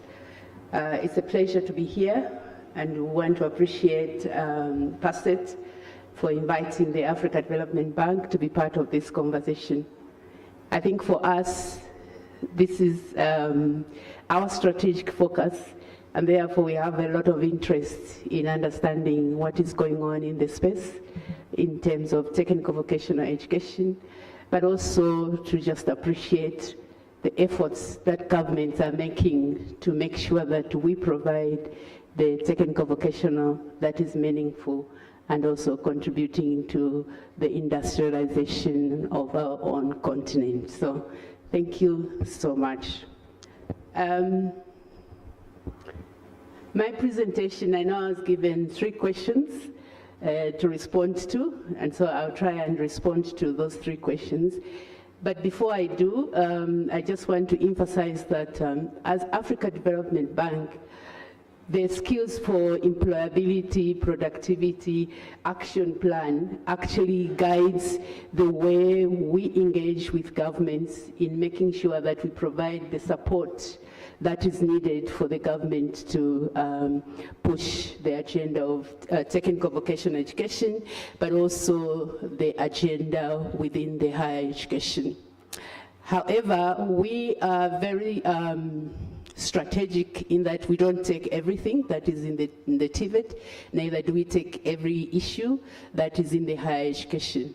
For this particular engagement or support that the Africa Development Bank is providing, we are specifically interested in supporting governments to ensure that they have the right infrastructure in place in the TVET institution, but also to make sure that they have right equipment and an enabling environment. Because in our own engagement and in our own interactions with various government, we did acknowledge or recognize that issues around infrastructure are critical, and most of the funding for government does not necessarily go to infrastructure. So we felt as a bank, as a development bank, would come in and just complement the efforts that the government is doing. Linking to that, of course, is the issue of policy environment, which I talked about earlier. Again, we do provide support in that area just to make sure that there is an enabling environment that will make sure that we implement the interventions within the sector. So the presentation, I was asked to respond to 3 questions, and I think one of the questions is how can TVET financing become more sustainable and efficient? And it was a very difficult question, but we felt we could also respond based on the kind of experiences that we have had in terms of our interactions with various stakeholders and government. And one of the things that we feel could actually contribute to the sustainability as well as the efficiency in as far as financing TVET is concerned is, first of all, to look at it internally within our own institutions. And when I talk about institution, I'm also looking at to the level of the TVET institution, to the level of the government, to the level of the partner. Why is this important? From the studies that we've done and the interactions that we've had, we feel that there's quite a bit of resource out there. If utilized to the maximum, we could actually be able to go to another level in as far as provision of TVET is concerned. What has informed this?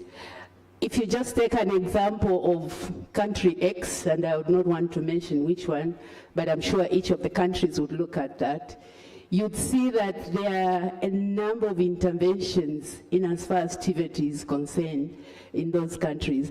And maybe just to come back home and look at the presentation that we have received, we want to appreciate all the various interventions that are currently ongoing.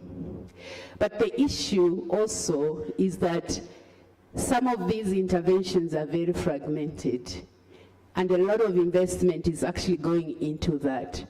So imagine if we did an audit of what we have and just look at how do we maximize the use of the resources. And resources here, I'm talking about the infrastructure, I'm talking about equipment, but I'm also talking about the human capital within these sectors. And so it will be important, I think, even as we move forward, to look at that and see what we could do differently. A specific example I'd like to give is, as a bank, for instance, we've been supporting, supporting infrastructure development in institutions, as well as making sure that they are equipped, but also making sure that the policies, like I said. And a visit to some of the institutions, you'd go in and find beautiful equipment that has been procured. And such equipment maybe was procured 2-3 years ago, and when you visit, you find that the equipment is still in the box. And I think that's the story to most of you. But I think we are not looking at it being in the box. For us, we are saying, if you procure a very expensive equipment, for instance, and which you want the youth or the students to learn, explore ways that you can use that in the teaching, but also look at it on how it can be utilized within or around the community.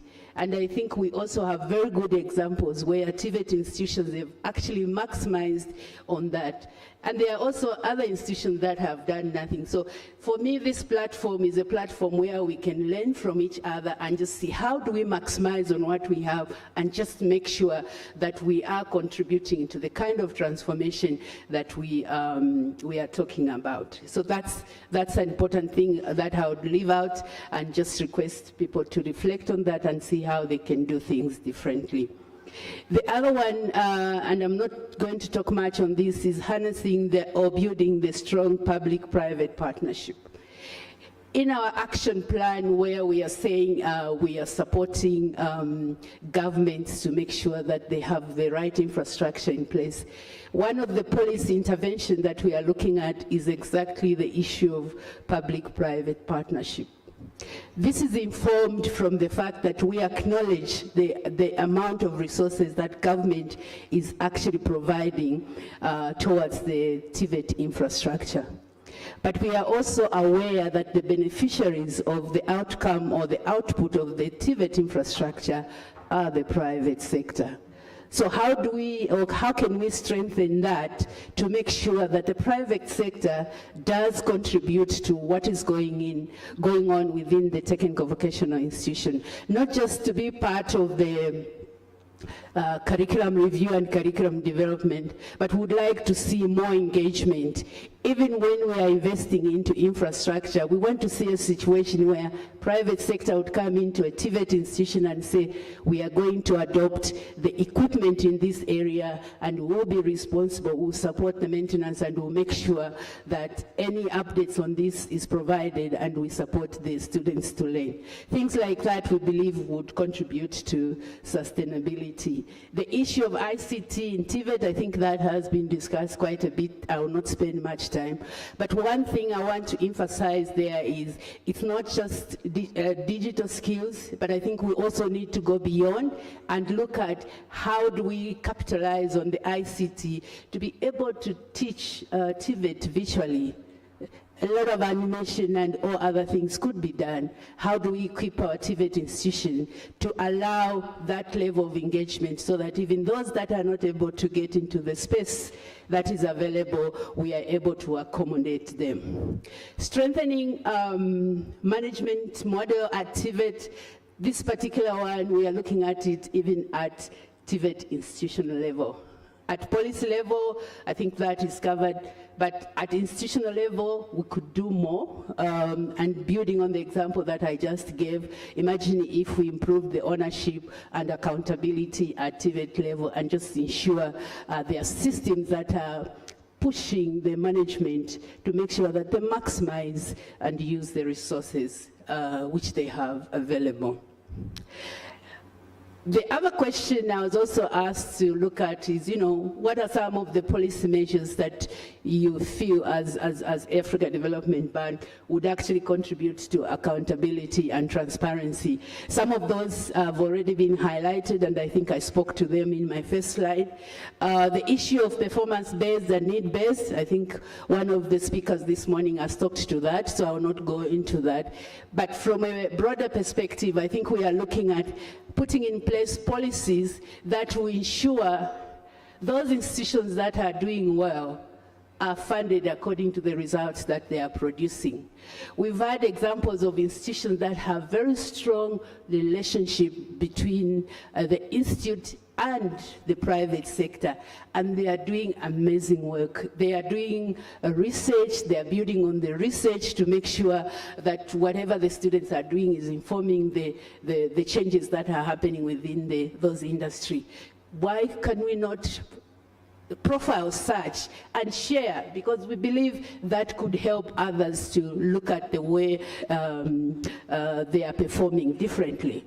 And that way would be really, be accountable to one another. So policy around that would be good. We do know there are countries that have such policies, so let's share that and see how we can strengthen that.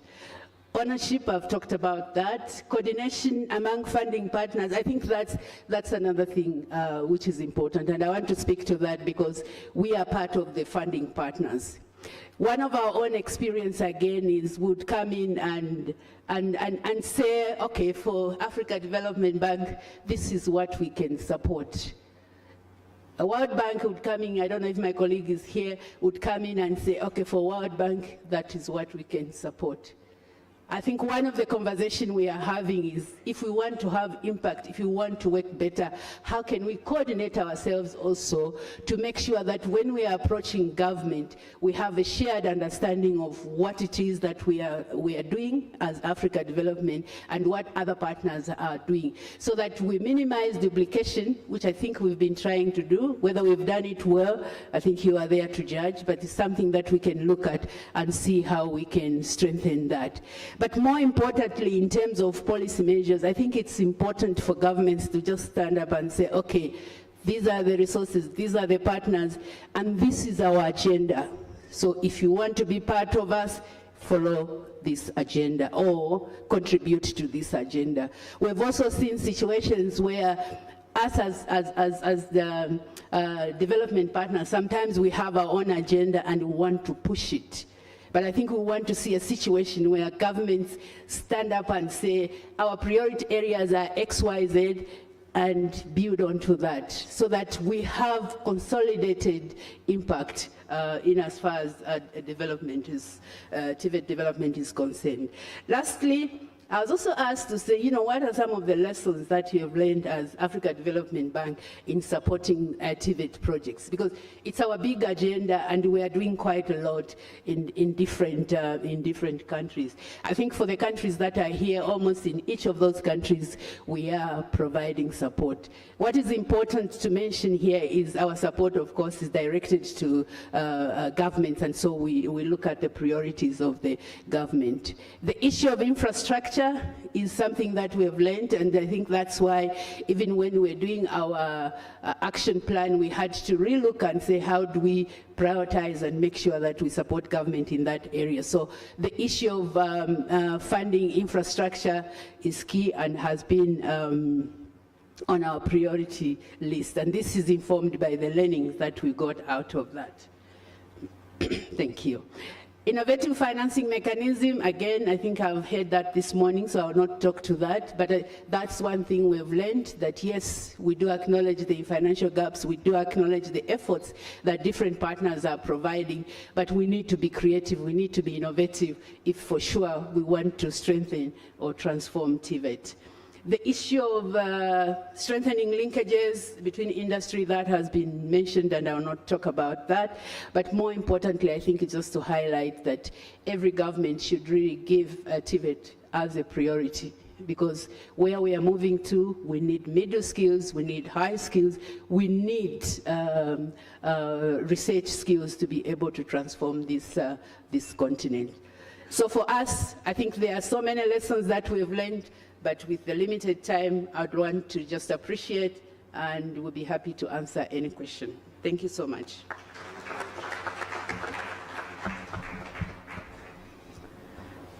Thank you so much, Ms. Hendrina. So I will move on without any delay to our last speaker for this panel, who is Mr. Paul Umukunzi, who's Director General for the Rwanda TVET Board, and he has been since November 2020. He has huge experience in TVET management. Prior to his appointment as Director General, he was a Deputy Principal in charge of academics and trainings in 2 polytechnics, the IPRC Huye and IPRC Karogi, for 8 years. He is a civil engineer by training. He has a master's degree from the Technical University of Kaiserslautern in Germany. So, Mr. Umukunzi, the floor is yours to talk to us about the experience of Rwanda. Good. Thank you very much, moderator. So, I'm the last to speak, so please bear with me. I will be very brief, as requested. So, I was requested to tackle one very complicated question about how we can establish an effective TVET system. So in our countries, which are somehow resource-poor countries, as we used to call ourselves. So, but I did not like the idea of calling ourselves poor countries, because we are actually not poor as such, because we are rich in natural resources. So we are rich in raw materials, and we are rich in people, so we are not at all poor. The only challenge that we have is to have the right way to use all these resources to make sure that we can, out of these resources, we make competitive products that we can put on the market. And we stop being consumers on international markets, but we become producers as well. So, and this requires some strategies to be put in place. So I'll be talking about them, referring to what we are doing in Rwanda, because I think you know the history of Rwanda, where we came from a genocide. We started from zero, and after some years, we are now one of the fastest growing economy in the region. So, and this required to set up some long-term strategies about the national economic transformation. So it requires having visionary leaders who can look ahead in the next 20, 30 or 40 or even 50 years to see what kind of targets that you want to achieve and what are the strategies that you need to put in place to achieve these targets. And when it comes to the national economic transformation, what we need is to have skills, to have a qualified workforce. And the mistake we did in the past in most of African countries is to perceive TVET as a form of education meant for the less talented among our youth. And this has been really a very big mistake. Those ones who are really talented, so we have been sending them to learn like history, geography, and we forgot that to transform our economy, we need a qualified workforce, digitally and technically, and in all aspects of technical education. So, and this is now using the long-term strategies that we have. So we have decided that 60% of our youth have to be enrolled in TVET. And as you have realized this morning, our TVET system starts very early. After even primary education, you can start enrolling in technical education in TVET. And you have vertical mobility up to higher education, even up to professional PhD if you want. So after having this long-term vision, in Rwanda we are now looking at Vision 2015. So Vision 2020 is the one which has really transformed our country the way it is today. And we are now looking at Vision 2050. So, and the second strategy, it requires it to have very cost effectiveness and efficiency in resources mobilization. So with cost effectiveness, I want to mean that even the little resources we have to use them in the most effective way, with full of accountability and efficiency in terms of transparency, and even the way we report how we have used the resources we have mobilized. Because, you know, in terms of resources mobilization, we work together also with development partners, we receive grants and loans, and the best way to use these resources to plan how we shall be transparent and be able to report how you have used these resources. And this will allow you to mobilize additional resources as long as you achieve the set targets and results. I will not take much time on this. So the other strategy that is really very crucial is to make sure that you bring on board all stakeholders and you have the same vision, the same targets, and whatever you are doing is complementing each other, and you avoid duplication and wastage of resources. This will require also bringing on board the private sector, because skills development and the private sector are really two sides of one coin. Because the other mistake that we did in Africa is to confuse learning and being at school. But learning can happen also in industry where the work is being done. So now we are trying the best we can to bring the private sector on board. First of all, to define what kind of skills we need on the labor market and how they can get involved in developing these skills. So we have also some other interventions that we are putting in place to ensure the quality of TVET in Rwanda. So one is the competence-based training. So I will not explain it more because I think everyone here understands what it means. But what we are doing better here and trying to improve is to make sure that our curriculum is really revised on a regular basis. And recently we have included sciences, applied sciences in our curriculum in TVET. Because we believe that you cannot become a very good software developer if you have no idea of mathematics and physics. So you can even not become a good music producer if you have no idea about physics and waves and sounds propagation. So we feel like whatever kind of skills and competences you need, you also need to include applied sciences behind to make sure that you really become the good technician that you need. So we are investing a lot in workplace learning. So, and for this we have defined a policy which really defines the roles of all the stakeholders in the workplace learning. So, and here, when we talk about workplace learning, the other mistake that we used to do is to think of workplace learning as really something that is in regard with the private sector only. But as a government, we are investing a lot of money in many projects, public projects, which are also, they present opportunities for workplace learning and skills and knowledge transfer. And we used to import some skills. You bring on some experts from other countries, and they implement some projects in Rwanda, and they leave without even transferring the skills they have to our youth. So now we are trying to use the public projects that we have as a way of workplace learning as well. Now, lastly, we are now investing a lot into establishment of TVET centers of excellence, because we believe if, like in the UK, in China, in Korea, so the graduates they have, they are really very competitive and very competent.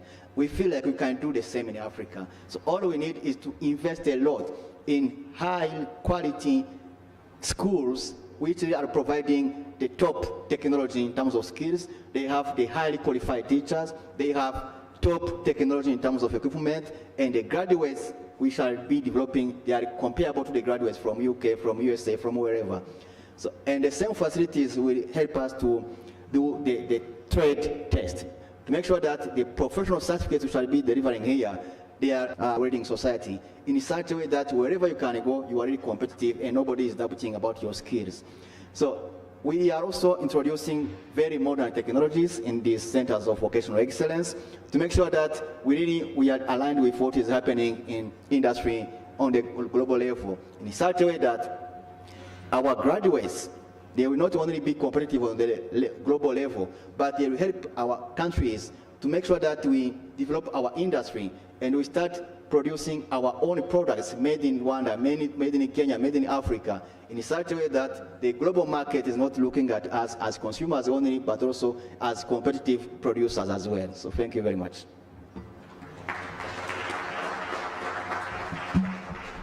Thank you very much, Paul, and thank you for being in time. Unfortunately, I'm notified that we will have to very soon close this session because we have, I think, 2 more sessions following this one before lunch. So we don't really have time to take any questions from the floor, but our speakers will be available in the next few hours and also perhaps tomorrow so you can discuss with them. I would like to thank them once more, and if you could just join me in thanking them once more for their presentations today. And just to say, just as a very, very brief closing remarks, that, you know, I for sure found it very interesting to hear about all these different developments that are taking place, all the initiatives that are taking place. We heard from 3 different countries and also from the African Development Bank, from other countries beyond those 3 in Africa. So I think it's one of my takeaways, at least, when I come to conferences like this or to meetings, and one of the strengths, I think, of partnerships and networks like this one is the fact that we have the opportunity to learn what's going on in other places, to avoid duplication, but to also inspire ourselves and use perhaps some of the ideas, adapt them to our context, and because most countries, most of us have similar problems, similar issues and challenges that we're facing, be it in TVET or in other areas. So thank you very much again to the speakers, and very much to you and to the organizers for organizing this conference and this panel. Thank you. Madam Katrina, the panelists, distinguished panelists, thank you so much. We have to proceed as the panelists pause for a photo. Have to quickly proceed to the next session, which is around investment in training equipment, digital infrastructure, industry partnerships, and digital innovations in TVET. May I now invite the moderator, Mrs. Unami Dube, Senior Program Officer, Institutional Development, AUDA. Is Madame around? Madame Unami Dube, are you around? Yes, yes, Madame, please, welcome. Welcome. You can clap for her as she gets to stage. Please welcome. Now, I'll also want to invite the first panelists. Now, I will invite Dr. Joseph Kanyi, who will do this on behalf of the Principal Secretary, State Department for TVET, Dr. Esther Moria. However, the PES will still be around, but Dr. Joseph Kanyi, kindly proceed on stage.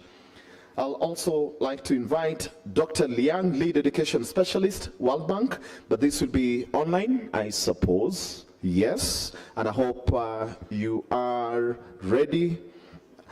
I would also like to invite Professor Sung Pike. Please welcome, sir, KDI, School of Public Policy and Management. And lastly, Gideon Murenga, TVET and Labor Market Advisor, Kenya GIZ, Youth Employment and Vocational Training Project. Now, without further ado, may I hand over to Mrs. Unami. Thank you very much. Thank you very much, Mr. Moderator. I think our team is all here. Just checking as well with the IT that our online guest is also online. Dr. Xiang Liang, please if you could confirm for us. Thank you so much. Dr. Nami, yes, I'm connected. Excellencies, Can you hear me? distinguished ladies and gentlemen, I bring pleasant greetings from the AUDA NEPAD. This is the African Union Development Agency, the implementation arm for the African Union. It's a great pleasure to be here, and I wish to extend my appreciation to the PASET Secretariat and ASEP for inviting us here to share with you, but most importantly, to support the esteemed panelists here.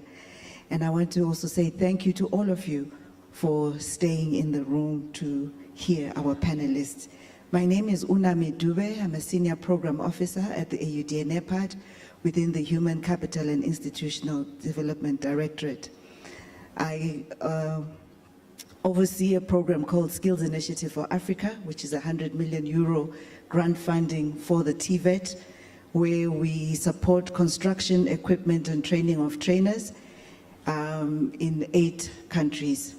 I also coordinate the new kid on the block, which is called World Skills Africa, and I was grateful for the opportunity to share with the ISTRIP countries about World Skills Africa, and as well the work that we're doing to strengthen TVET systems through training of TVET experts, benchmarking of occupational standards, and establishment of regional centers of excellence, or rather a network of the centers of excellence.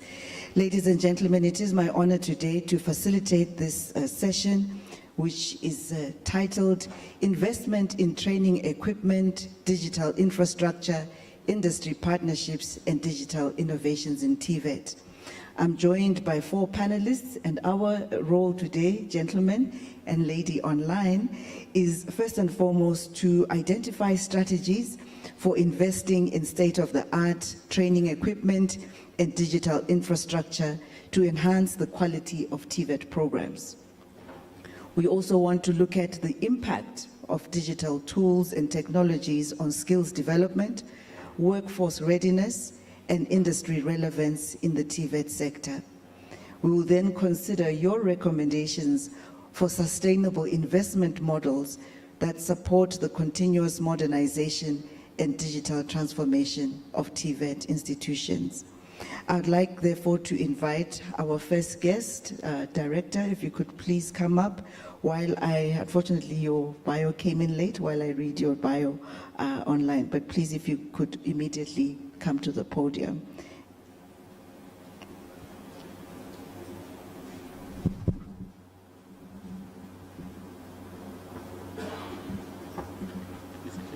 Yes, it's you. I just need to find your bio here because we had a small technical glitch. Apologies.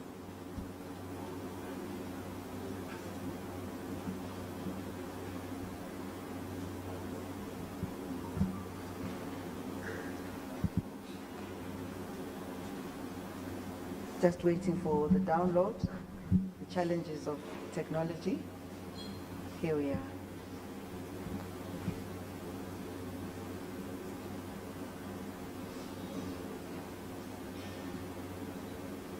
Hello, Dr. Unami. Can you hear me? I'm just checking. Thank you. Hello? Dr. Joseph Kanyi is a director from the Ministry of Education, TVET. I'm just finding. He has over 16 years experience of initiating and delivering sustained results and effective change in the macro, small and medium enterprises development in Kenya. His experiences lie in strategizing and leading cross-functional teams to bring about fundamental change and improvement in strategy, processes, and profitability. He has experience in entrepreneurship and TVET expert, also having held senior managerial positions in the government of Kenya, in the Ministry of Labor, Trade, Industrialization, and Enterprise Development. He has a solid and first-hand experience in management of donor-funded development projects with a background in strategy of over 7 years experience. He also goes on to tell us that he's a trainer by initiation in early stages of career growth in entrepreneurship education, building and civil engineering, and industrial organization and management in the TVET sector. So it's a long bio, sir, because I'm under instruction to manage my time. Please, the Deputy Director, State Department for TVET in Kenya. Thank you. Thank you. Thank you, Moderator. Standing on the established protocol, appreciating speaking before the ministers of the region, led by my own Cabinet Secretary, Honorable Dr. Ezekiel Machogu. I'm honored to represent the ministry in this presentation. And because of time, I'll go straight into my presentation. And just to say that we talk in TVET in Kenya, the post-reforms that started around 2008. And the reason was that the facilities were at a deplorable state, and the perception of the public regarding TVET was not good. The industry was complaining that the graduates are not consistent with the needs of the industry. And then the process of reform started, culminating into the enactment of TVET Act 2013. And that is the act that has been driving us for the last 10 or so years. And the strategic, can you go to the next slide? The next slide, please.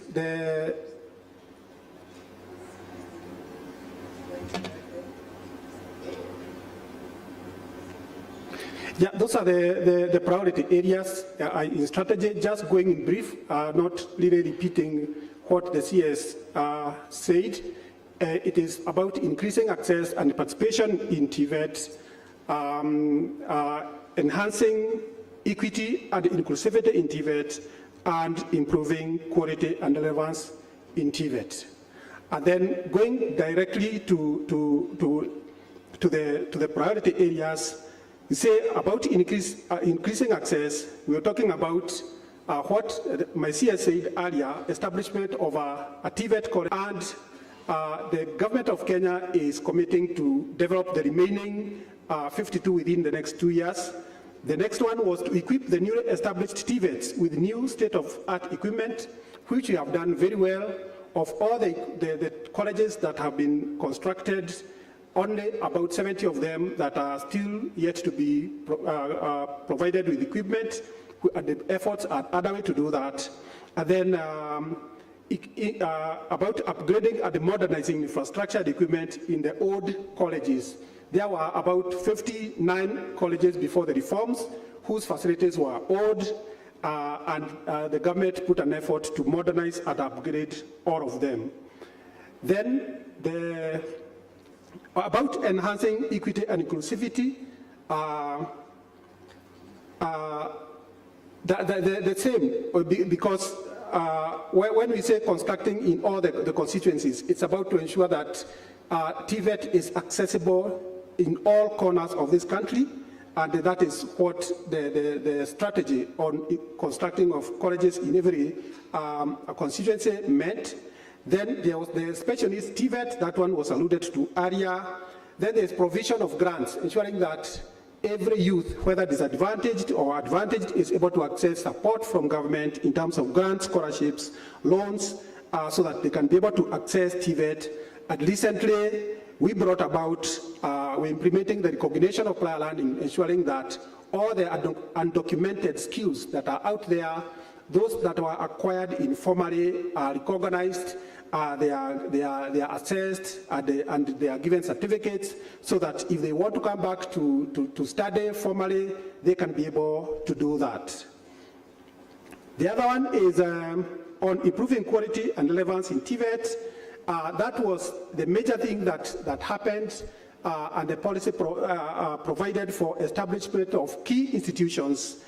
Key among them was a regulatory body, that is the TVET authority, whose work was to conduct quality assurance, standards and accreditation.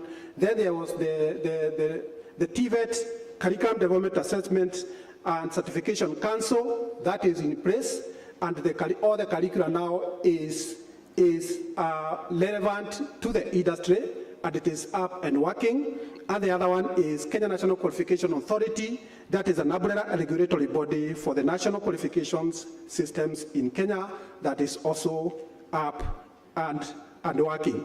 The other area of quality is development and implementation of competence-based education and training curricula.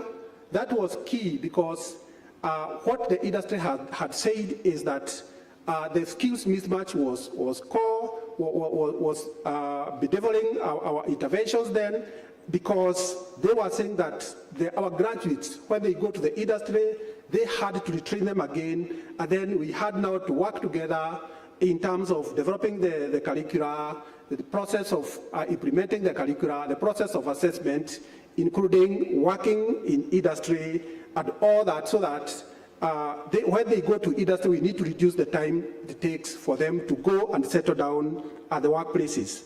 And then the other area on improving quality is employment of qualified trainers. That one has been ongoing. We have a workforce employed by government of more than 7,000 trainers, and the boards in each of those TVETs have employed another more than 7,000, and the government is going on employing more and more.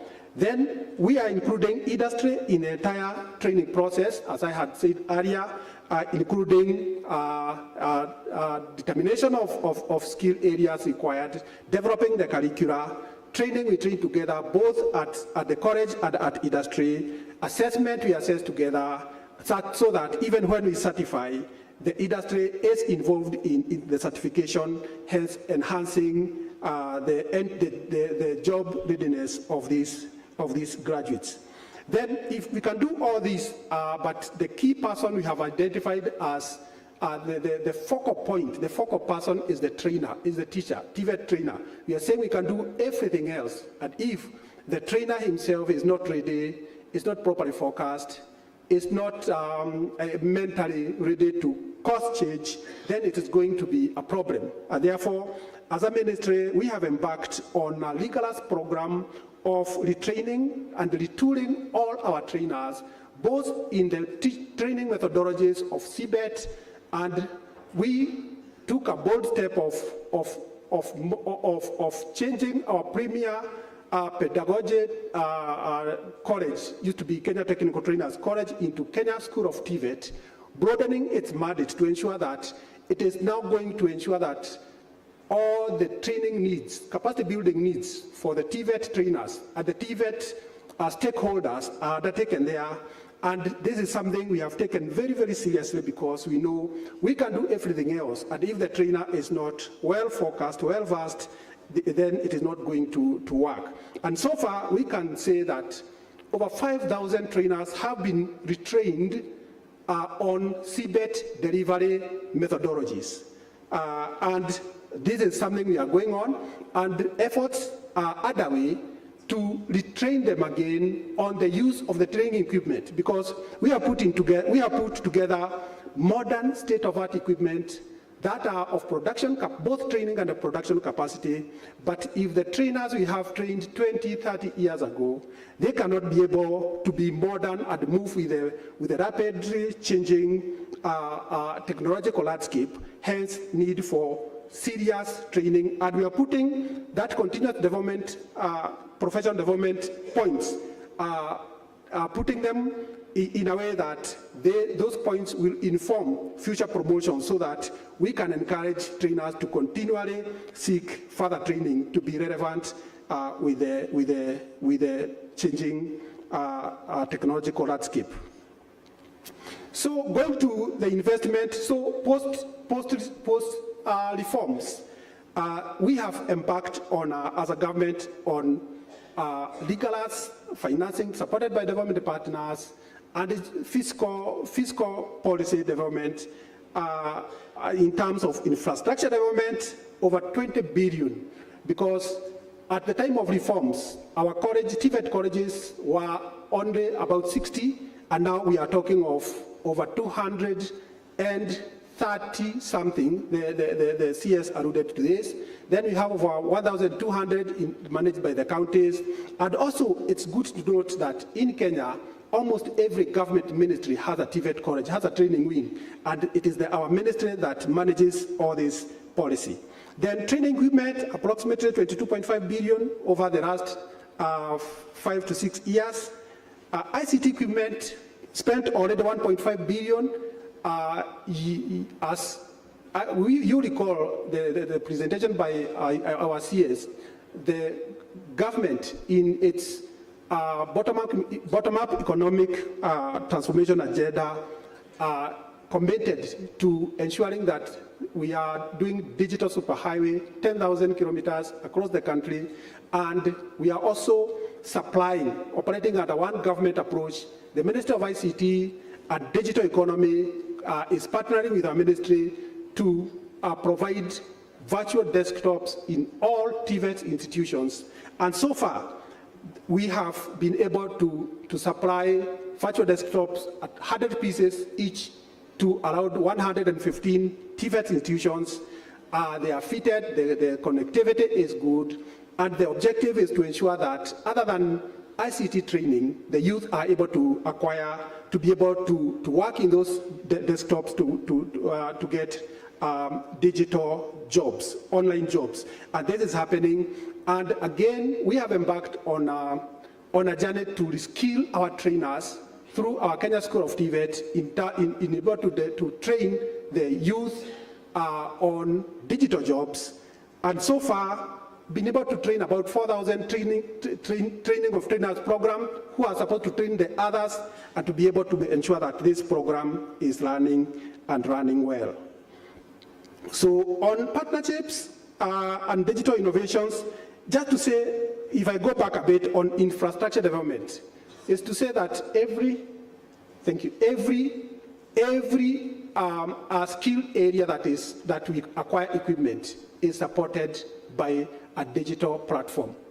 If it's mechanical engineering, if it's electrical electronics, by the hardware equipment and also the supporting ICT equipment, so that the delivery is embedded. The ICT for electrical electronics is embedded in the equipment that is supplied. And also the training is also made to ensure that that one is consistent, and that is on top of the digital virtual desktops that I have talked about digital jobs. So on industry partnerships, we have a dual training policy that we are implementing, supported by the GIZ, and we have piloted this where the trainees, our trainees are taking 50 to 70% of their training in the industry, and 30 to 50 they are taking in college. This we are taking very deliberately to ensure that our trainees get the training in the industry, and they are able to get acclimatized with the industry while they are still in college, so that when they leave, they are able to be consistent with what happens in the industry. The other engagement we are having is with the private sector organizations. We have the Kenya Private Sector Alliance, Kenya Association of Manufacturers, Federation of Kenya Employers, Kenya National Chamber of Commerce and Industry. We are working together, developing frameworks on how we are going to work. And we have developed a draft framework on what the government can do to incentivize these private sector organizations who will be participating in training. Also, we also recognize that MSME sector is a key private sector that can also provide this training, and we are working together. We have developed a framework which we ready to sign with the umbrella organization called Kenya National Federation of Juakali Associations. On digital innovations, I've talked about this. TVET MIS is in place. On TVET data, that one is in place and is going on well. We have a digital TVET graduate tracer studies that is in place, going on well. We took adoption of ODEL and all that, the development of online infrastructure, digital content development, and capacity building on trainers on ODEL delivery has been going on and is in use, and this has made it possible for us to expand the space because the skill areas that are not required to be trained in college are able to be trained through the online platforms, and then the training of the youth on the online jobs. I think that is all we put together for today, and thank you.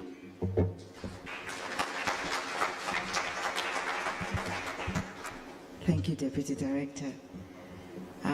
And we took away from your presentation that you have put at the center of your investment, making sure that the trainers are trained to maximize investment in the use of the equipment, and as well the partnerships are important with other ministries and as well with the private sector to work a lot to develop the development frameworks.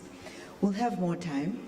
I would like now to welcome our online participant, Dr. Xiaoyang Leng from the World Bank, and she will be sharing with us today her experiences around key constraints in developing college industry partnerships and sharing some good examples, as well as giving us from a global perspective what are the key trends in investment in training, equipment, digital infrastructure, and industry partnerships in the TVET sector.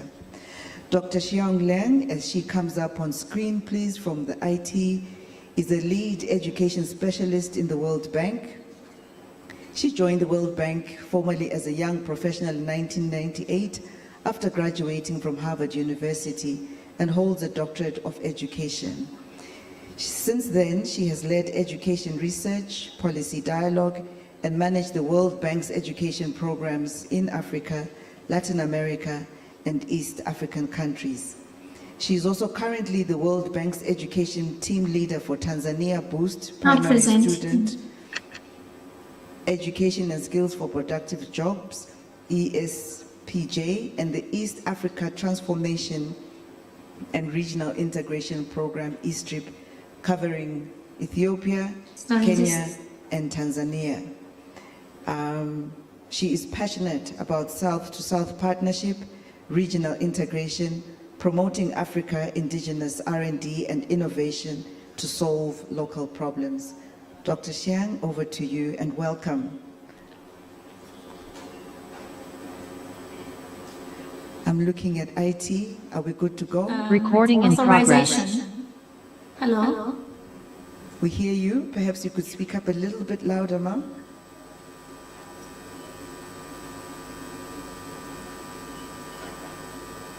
Dr. Liang, one more time, please.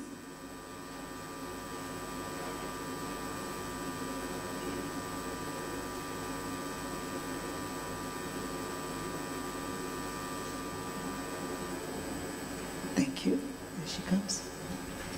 Dr. Unami, hello. Can you hear me? I hear you very well, ma'am. Welcome again.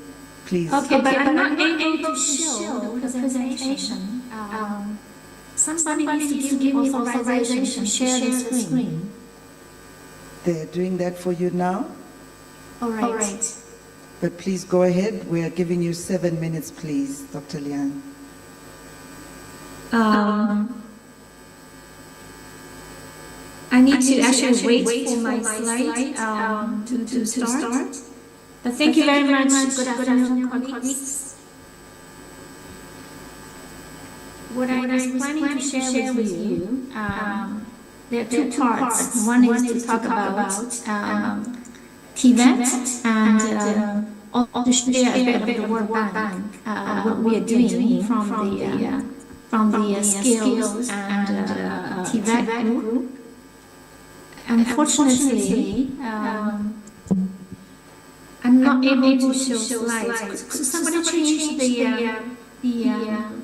authorization for me so I'm a panelist? Ms. Tabita, are you able to show the presentation that she shared? This is real world for the TVET students. Sometimes the teacher also freezes, so let's just allow for them. Would you like for Dr. Pike to go ahead first, Dr. Nami? Please can you try and join as a panelist online? Have you joined as a panelist?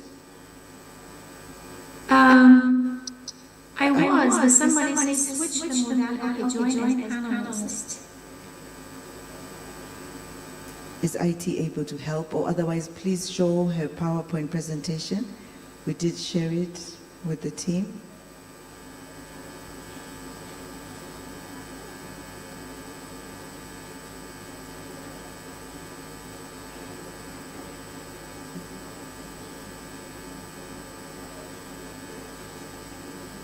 And while you're trying, Dr. Liang, on your side, may I propose that while you're working on that glitch, we could move on to the next panelist, just to save time.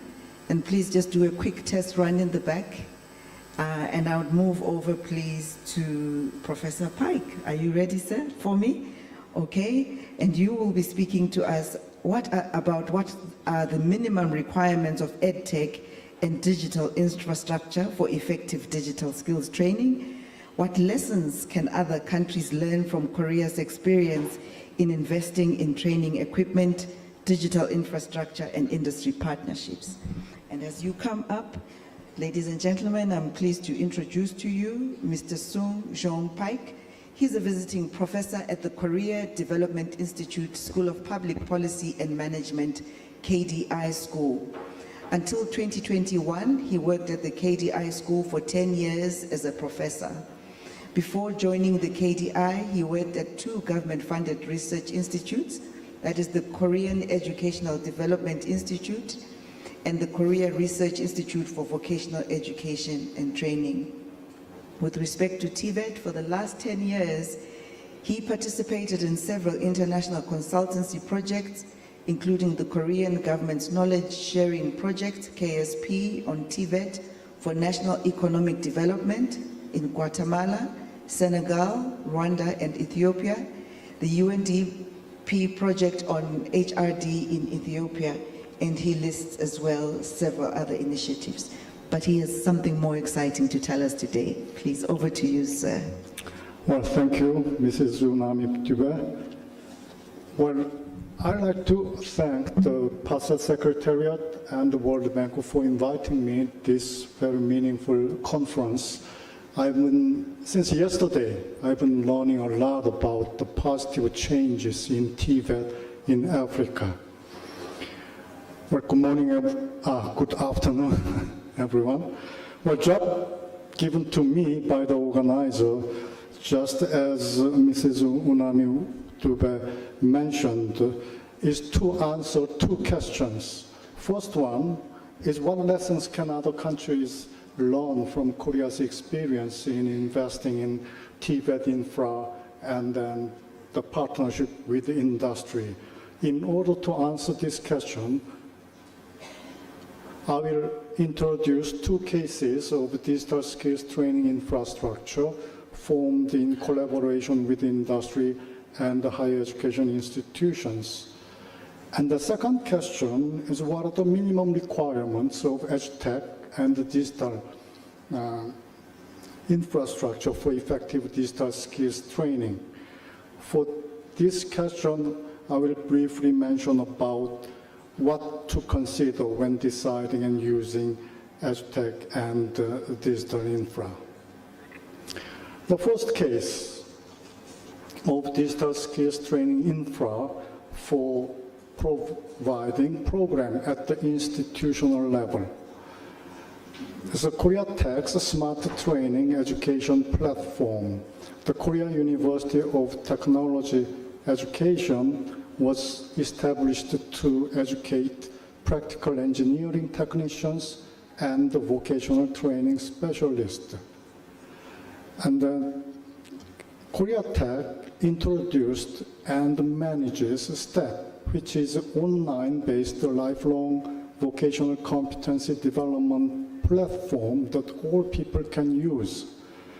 So STEP provides and manages training contents developed by private and public institutions. In other words, private and public content developers. They entrust to the provision and management of their contents to STEP. Second case is K-Digital Platform. In 2020, the Ministry of Employment and Labor transformed and merged existing digital skills development project into one framework, K-Digital Training Framework. It has three components. First one is K-Digital Training, which is to provide digital skills training to all job seekers, including college and university students. Second component is K-Digital Credit Program, which is to provide basic digital skills training courses through online. Third component is K-Digital Platform, which is to establish digital skills training platforms in local area as a common training center. The platform is open to workers of small and medium-sized enterprises and job-seeking youth and self-employed. And then so they can use facilities and equipment for their training. Let me explain the roles of each actor in this K-Digital Platform program. First, government. Government reviews applications of institutions, the private companies or universities that want to operate platforms and select platform operating institutions, and government provide financial subsidies to those institutions selected. And private companies and the higher education institutions selected, they improve their infrastructure by using government subsidy, and they provide K-Digital training programs and operate and manage the platform, which is common training centers. And the individuals and the individual private companies, they register their membership and then reserve facilities and equipment in K-Digital Platform, and they can use those facilities and equipment for their own training. Because of the time constraint, let me just introduce one example. The second bullet, Pohang Iron and Steel Company, POSCO. POSCO was selected as a common training center specialized in smart steel manufacturing. This platform provides digital training programs to workers in SMEs located around POSCO. Regarding the second question, in order to decide minimum requirements of EdTech and digital infrastructure, the government first needs to identify what kinds of digital skills to teach and how to teach those skills and how to evaluate the training results. In other words, government needs to set up training standards. Based upon the training standards, the government and training institutions can identify what kinds of EdTech to use and what kinds of facilities and equipment to install. And then government can decide minimum standards or minimum requirements of EdTech and digital infrastructure. Lessons.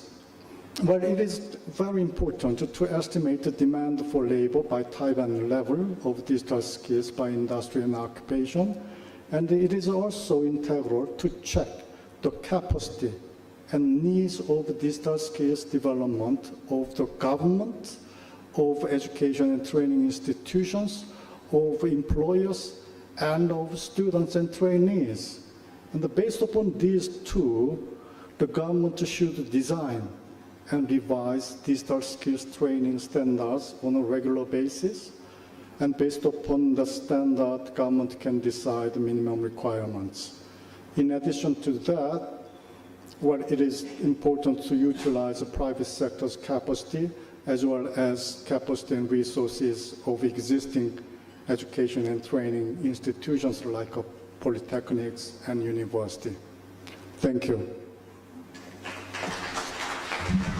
Thank you so much, and for keeping our time. I think I have a message here from Dr. Liang that says her video still does not work. Let's try. Let's try. Okay, please. Dr. Liang is now back online. If you can please show her. But thank you. Thank you, Dr. Rami. Good afternoon, colleagues. I hope you can hear me now.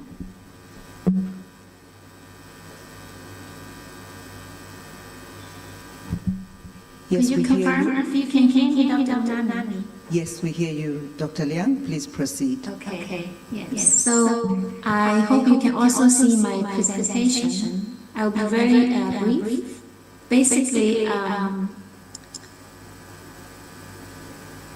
I want to sort of share a few challenges. We're talking about TVET, and we're talking about skills development for our African youth. And I want to sort of share three challenges first before I move to talk about what kind of TVET, what are the principles and practices that may work. The number one, you may have heard from previous sessions that there is a very high learning poverty.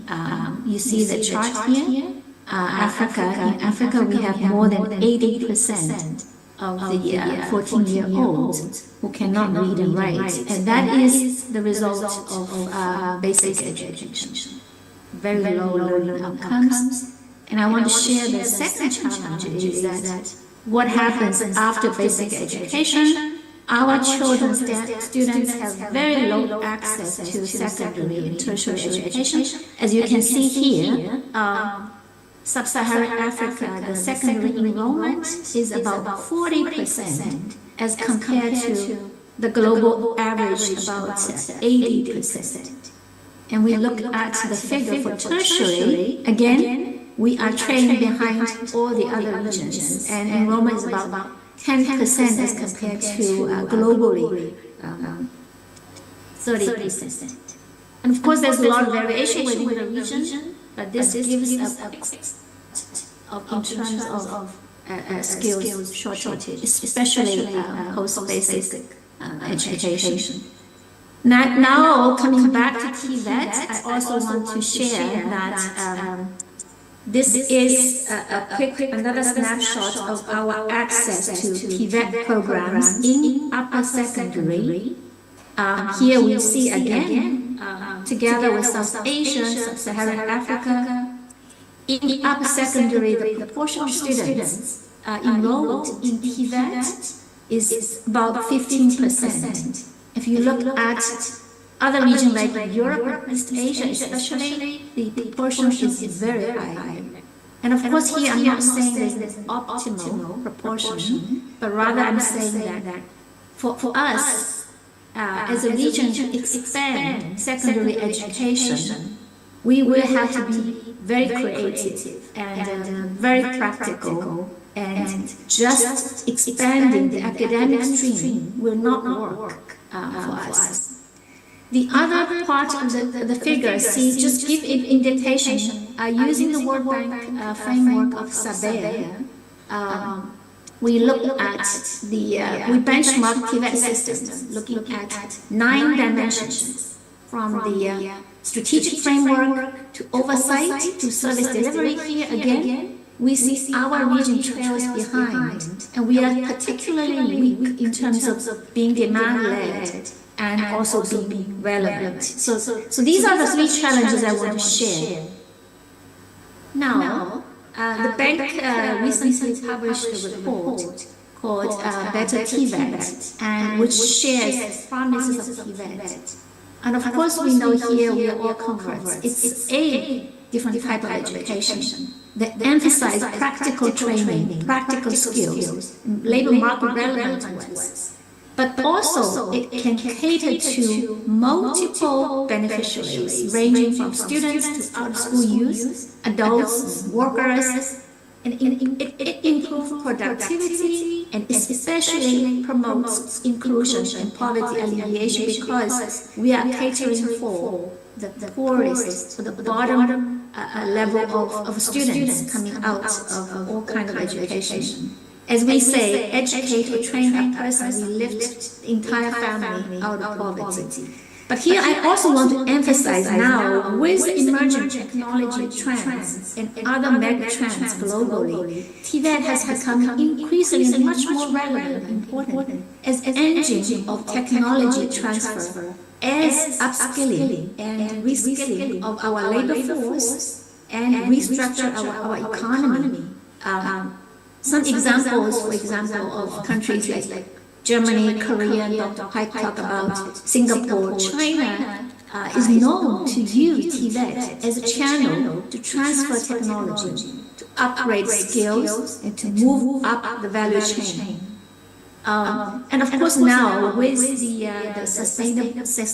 SDG 4 sustainability goals, the adoption of green skills and the importance of digital skills to leapfrog, these actually, if we look at TVET again, it's becoming an even more important channel for lifelong learning as well. The bank is updating its skills or TVET position paper very soon, but some of the very key principles I want to share here is number one is to ensure foundational learning, especially in basic literacy, numeracy, social-emotional skills, and now digital skills. As you know, most countries diversify into TVET after 9 or 10 years of basic education with minimum quality standards. Number two is very important for government to exercise leadership, stewardship, to coordinate, to partner with the private sector, and to mobilize sustainable funding, but very importantly, to use results and competition-based financing to promote excellence in service delivery. And always with an equity lens and with targeted schemes for the most vulnerable youth, females, disabled, and other vulnerable groups. The third principle is align TVET provision, not just with labor market demand industry, but also very important with national priorities. Because these two are both important. Government can actually lead with policies and focus on certain sectors where it has comparative advantage, and TVET can follow with skills development. Government also needs to set up standards and pathways. What makes people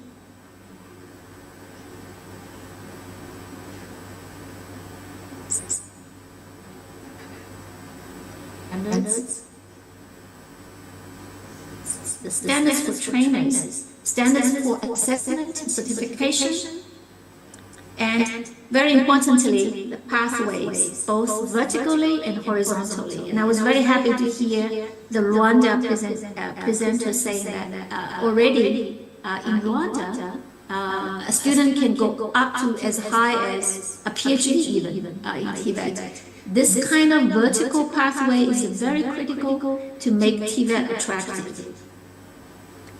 And another principle is balancing the institutional autonomy and accountability. I've also heard a speaker talk about the importance of empowering our TVET providers, especially the public TVET institutions. How do we balance the autonomy and accountability? How do we set up KPIs which were actually relevant in terms of expanding the access and improving the quality and relevance?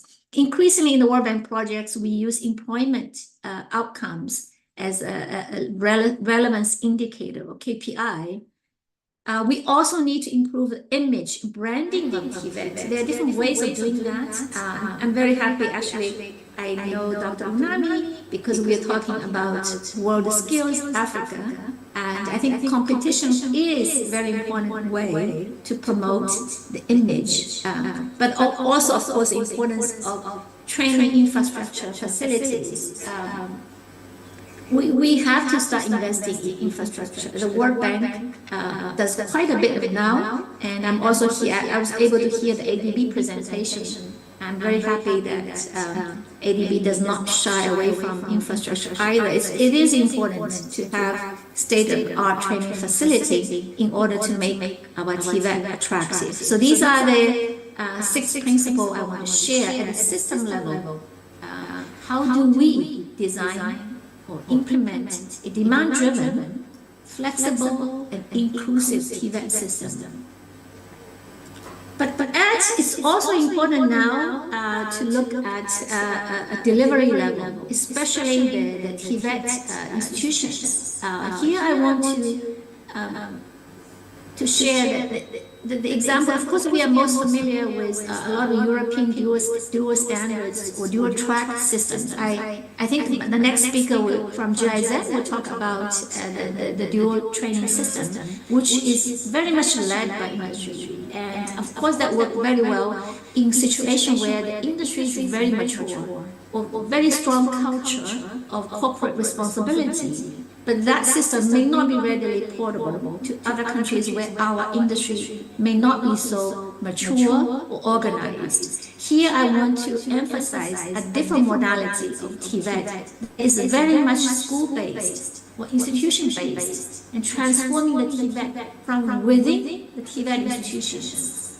The examples are again from Dr. Paik from Korea. Of course, we know about the Korean Master High School, and we also know about the excellent Singapore Institute of Technical Education, ITE, which actually won awards by the Harvard Business School, and also the Chinese model TVET schools. You may have heard about the World Bank project E-Strip that uses Center of Excellence or flagship model to promote excellent TVET delivery at institution level. Here we're talking about integrating work and study, integrating knowledge and practice, integrating industry and education, school and enterprise, enrollment and employment. In some countries where the students enroll, they already know where they're going to be employed. Like the Korean Master or the Chinese model school, sometimes they call this customized training. And so they could develop a program, for example, for Samsung, 20 students in specific skills, and as soon as they graduate, the students already employees of those companies. We're talking about teachers, integration of teachers and technicians. Teachers not only has academic degree, but also skill certificates, and they are also up to date with industry knowledge. So the idea here is to promote a virtuous cycle of program development, implementation, and evaluation right at the institution level. I want to talk very quickly about the World Bank, and of course we have the global engagement. We also have the regional engagement, and we are both a lending institution with lots of projects and huge amount of funding, but also we are the knowledge bank with a huge amount of data and practices in different thematic groups. Here we're talking about skills in this particular group. Looking at very quickly a portfolio we have within the tertiary, so we have a vertical called tertiary and skills, tertiary education skills, yes. Within that particular thematic group, we have 7 billion in the portfolio, over 50 countries, is the largest financier of tertiary education and skills, and Sub-Saharan Africa is the largest beneficiary of the World Bank financing, as you can see in the figure here, and it's increasing. The orange line represents Africa, and the amount is increasing, especially in recent years. Some of this indication of the thematic areas where we invest. We talk about digital skills, transition employment, information system, different kind of skills for teachers, student services, and all types of vocational training and so forth. Within higher education, we also, of course, we have different thematic areas, but mainly in 5 big areas: labor market relevance, using EdTech, partnerships, governance management, and improving the pedagogy and teaching practices. You may have heard about yesterday from Dr. Kosa about eStrip. This is an example of a Center of Excellence project in TVET, and this approach is starting to work very well, especially to train highly specialized technicians in emerging new sectors. With this very dedicated and focused support to those institutions, and support them from all the way from hardware to software, the capacity building, curriculum, industrial linkage, we see very good results coming out already. I'm sure you have seen some of that yesterday, but here is a quick glimpse of where we are in terms of the results from eStrip. And we are talking about 34,000 technicians and a very high employment rates, and more than 400 industry-validated diploma degree programs, and high number of teachers attached to industries, number of MOUs, income generated. So I want to very quickly share with you. Thank you very much for your attention. As we say in Swahili, kazi iendelee. Thank you. Over to you, Dr. Unami. A rounding applause. It's not easy. I had a similar one last week where somebody spoke for another 5 minutes. So thank you, Dr. Liang, and we also appreciate that you've woken up extra early. She is out in Washington, and it's still about 4 a.m. for her. Thank you very much for that brilliant presentation, and I have some takeaways which I will spare for the end. Last but not least, we come back home to Kenya, and we have joining us today Mr. Gideon Murenga. He's the TVET and Labor Market Advisor for the Kenya GIZ Youth Employment and Vocational Training Project. Gideon is a seasoned education and training professional with over 15 years of experience in TVET. He's currently serving as the TVET and Labor Markets Advisor and National TVET Coordinator for the Promotion of Youth Employment and TVET Project in GIZ. He has expansive experience in various aspects of TVET, including implementation of dual vocational education and training, VET systems, policy advice to government, private sector, strengthening and institutional capacity development. Today, he speaks to us about how can TVET teachers be empowered to lead digital innovation efforts in their institutions. And taking the example from Kenya, he will share with us about training equipment and digital infrastructure provided to align with the evolving needs of the labor market. Over to you. 7 minutes, please. Thank you so much. So now, Miss, you can bring up the presentation, please.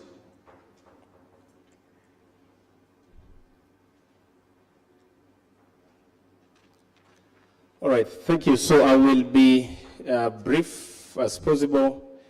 And I think the only thing we know that is constant is change.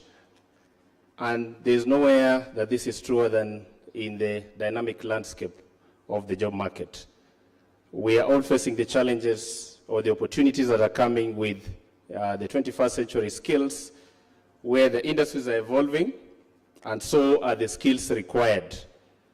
And what we are saying now is that the demand for skilled professionals now goes beyond the traditional expectations. So it's on the backdrop of this that GIZ, in cooperation with the Ministry of Education in Kenya, started the Promotion of Youth and Vocational Training Project, which is the dual TVET project in Kenya, which I want to focus on, especially on the industry linkage part of it. This project, to begin with, it has an objective of increasing the employability of young Kenyans through implementation of an employment-oriented dual TVET program in close collaboration with industries. I know a lot of time we talk about collaboration with private sector, but we have discovered that we have quite a number of public sector industries also part of this program. And that's why we are speaking about industries. So this program is supported by the German government together with the Ministry of Foreign Affairs of Finland. So it's important to mention that. Started in 2019 in a pilot phase for 4 years until 2022. Now it's going into a full rollout until 2026. In the first stage, focusing on 7 centers of excellence, now we are at about 65. Dual TVET, of course, we are looking at it as a pathway to competency-based education and training. Whereas CBET provides the theoretical understanding and the foundational skills, through dual TVET, it offers the opportunity to practice and refine those skills in an actual work environment. So CBET attributes for TVET institutions to work with industries. But how do you work with the industry? So dual TVET is one avenue that you can be able to use for this. Just comparing what we did in the pilot phase, comparing the conventional TVET and dual TVET, whereas the conventional TVET students will get just 3 months for attachment in the industry, so the exposure they get for practical is only at the institution, because even the ones that go to the industry, perhaps they are given some clerical work to do, so it has nothing to do with their area of training. So the exposure to training is less than, practical training is less than 25%.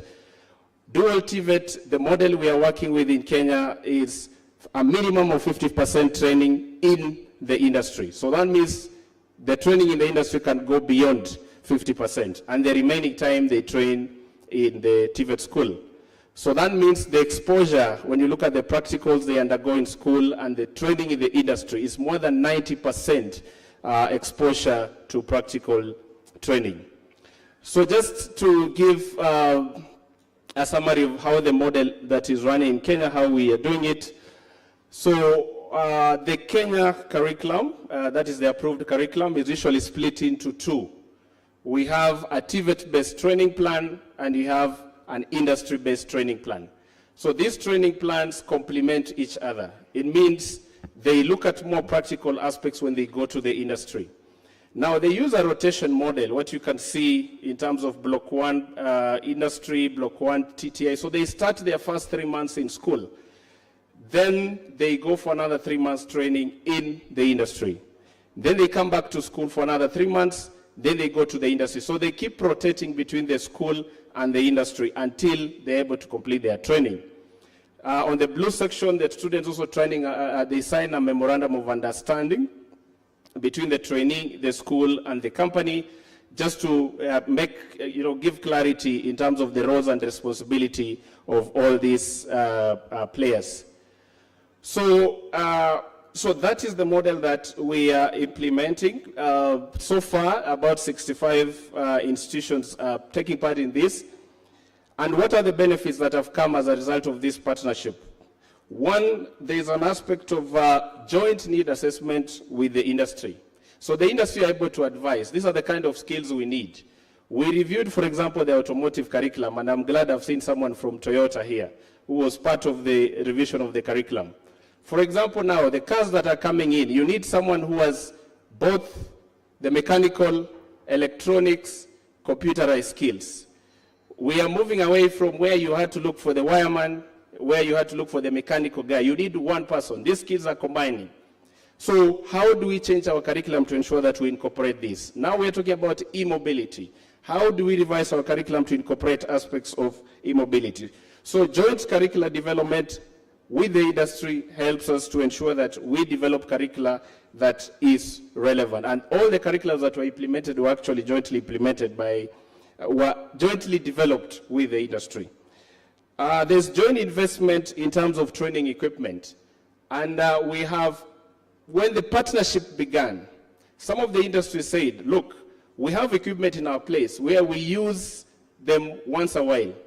Why don't we bring this equipment to your institution so that you use them regularly? So whenever we want to train our staff, we bring them to your institution. And I'm glad one of the institutions, the principal here, Nairobi Technical Training, they benefited from equipment from Bosch, chief principal is there, and the equipments are being used by students. But when Bosch wants to do their training, they come to the institution. And this was a result of this partnership. Professional development of trainers. This has really supported. Now, students who went, by the time they were doing their second industry block, they were coming back more knowledgeable than the trainers because they had the latest knowledge and trends, exposed to the latest trends in the industry.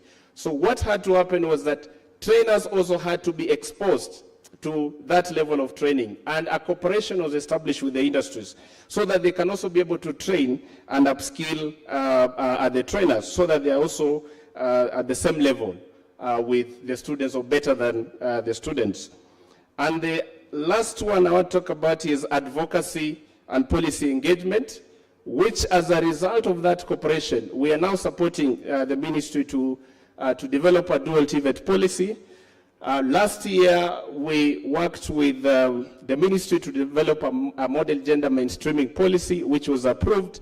So we are working on the second policy. So as a result of this engagement, the industry came up and said, yes, we are happy to support you, but let us have a policy so that there is a structured process of how we can be able to implement dual TVET. So this is our direction, where we are going, 6,000 students in the next 3 years, working with 60 TVETs, 800 companies. Already we are at about 300 companies, training about 1,800 TVET personnel, and of course reviewing 15 occupations, incorporating aspects of environmental standards. And the last slide I wanted to look at is this. Now, these are actual TVETs where some of the principles are here, but I changed the names to TVET 1, 2, 3, 4, 5, and 6. So sometimes we have an impression that when we invite industries, they don't come. When you want to partner with industries, they're asking us for money. These are meetings that took place in the last 2 weeks. The blue section, so each of these 6 TVETs that we did, we supported them to do a meeting with industries in the last 2 or 3 weeks. Look at the first TVET 6. The blue section indicates the number of industries that showed up for the meeting. There were 39. Out of 39, they were able to provide 414 slots for industry training, not attachment, for industry training. Look at TVET 4. There were 43 industries that showed up in that meeting. They were able to provide 382 slots. Out of this, you can already see the TVET does not even have capacity to take the 382. They are already starting with 302. That is the orange section. They are already starting with 302, but this is just giving you an impression that when you invite these industries, they are ready to cooperate, they are ready to work and collaborate with this industry. So with that, I think that brings me to the end of my presentation. Thank you so much. Thank you. Thank you so much. The unfairness of this panel is that we are standing between your lunchtime. So we've really been on a speed date, but I trust that the Secretariat will provide for you the richness of the presentations that have been made. I would like to thank and appreciate my co-panelists for really elaborating, and I could see the passion that you were sharing with. For us, I would like us to have 3 takeaways. One that I take away is intentionality. We can invest, pour in all the money we want, unless we're intentional about those partnerships, about putting the teachers in the center, about putting the students in the center. Those investments will go to waste. The second word is creativity. Creativity in terms of our context to ensure that we are able to provide the quality and relevant TVET that will help us to get a work-based ready learner, and as well a teacher that knows exactly what is in the world of work and not still in 1965. And my last word is stewardship. Stewardship for me is about a caring and having vision and being really focused about this is the change, the impact that we want to see. Thank you for the privilege and honor to moderate. I hand over back to the MC. Thank you. Thank you so much. Thank you so much. A hearty clap. Hearty clap to them. Ladies and gentlemen, the last presentation, please allow me to say this, the last presentation by Mr. Murenga was really of interest to me, and especially where you're leveraging what is happening in Germany, where I have been. I was just chatting with Dr. Tano, and he was just telling me that in Germany, when you go, you're looking for the mistakes. You're looking for the mistakes because they're so perfect. Emphasis is put on practice. Are you able to do the job? Yes, theory is important, but are you able to do the job? Now, I was just sharing because when I was approached to do this job or this particular remit, there was no emphasis on the papers. Papers are important, but what is important is, are you able to do the job? And I think, without saying much, that is the crux of this particular conference, where emphasis is put more on practice, more on action, as much as papers are important. Now, I would want us to please stand up, and you can say hi to the fellow next to you, because it's not yet time for lunch. Remember, I had mentioned to you, it's not yet time for lunch. I seek your indulgence. We stretch this for another 40-45 minutes, because in the afternoon, yeah? Is that okay? Yeah? So please, allow me, and this I had mentioned earlier, we have one more session, which we shall take at least some 45 minutes, because in the afternoon, late afternoon, we are going to break out into sessions, and we need to allow the hotel to be able to divide this room into 3. There will be some sessions which require some time. So please, I seek your indulgence. We do another 45 minutes, but in the meantime, kindly, you can stretch just where you are. You can stretch as I invite the next moderator and panelist. Kindly. Thank you very much. Even high five. And I discovered there are so many dancers here. If last night was anything to go by. Yeah.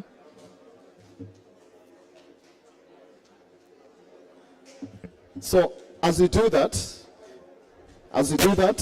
may I invite the moderator for the next session, Kalkidan Tadesse, the National Project Coordinator for ISTRIP Ethiopia. The moderator for the last session, which is on green economy, future of work, Kalkidan Tadesse. Please welcome on stage as the other panelists exit.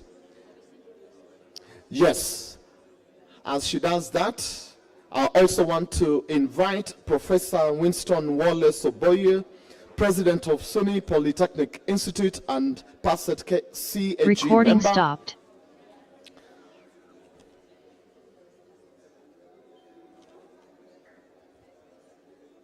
I also want to invite, and I think this is the rapporteur, Dr. Richard Koech, who is from Masinda Muliro University of Science and Technology and an RSIF alumnus. I think that's...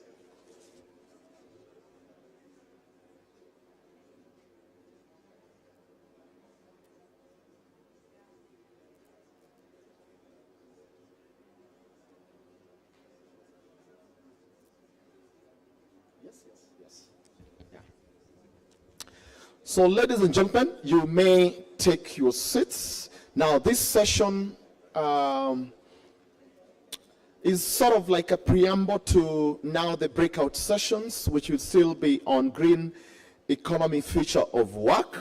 So, we shall have a keynote speaker, and then from that, we shall be able to pick up and continue after lunch in terms of the breakout session. So, we may not even take the 1 hour. Please, madam, welcome.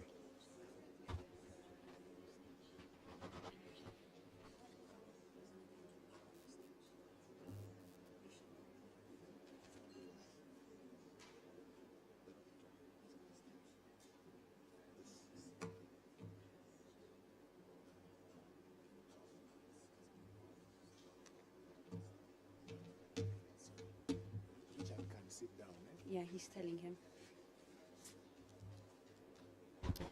So good afternoon again. There was a dancing competition last night. For those of you that missed it, we will release the video. But PASET saw my dancing skills, and they said you have to moderate that last time. So, like previously said, we'll keep this brief. Our panelist, our guest today, will give us a very short presentation. Before I invite him to the podium, I'll just give you a brief overview of his profile. Dr. Winston Sobojoyo, joining Sunny from Worcester Polytechnic Institute, boasts an extensive background in biomaterials research, nanoparticle applications in disease detection and treatment, and material science global development. Formerly serving as an interim president and interim provost at WPI, Dr. Sobojoyo also holds positions at Princeton University and Ohio State University. Notably, he has led the African University of Science and Technology in Nigeria, highlighting his commitment to African STEM outreach.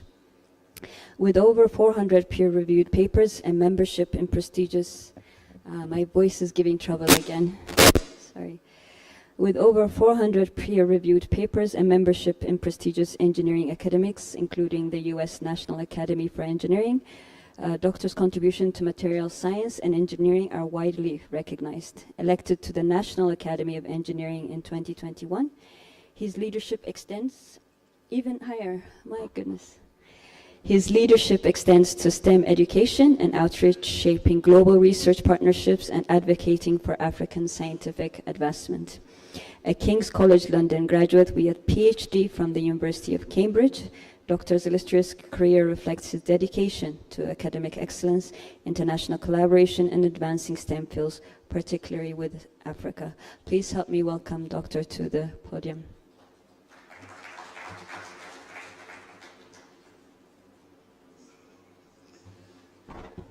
Thank you for the introduction. It's a pleasure to be here to talk about something near and dear to my heart, which is the green economy and the future of work.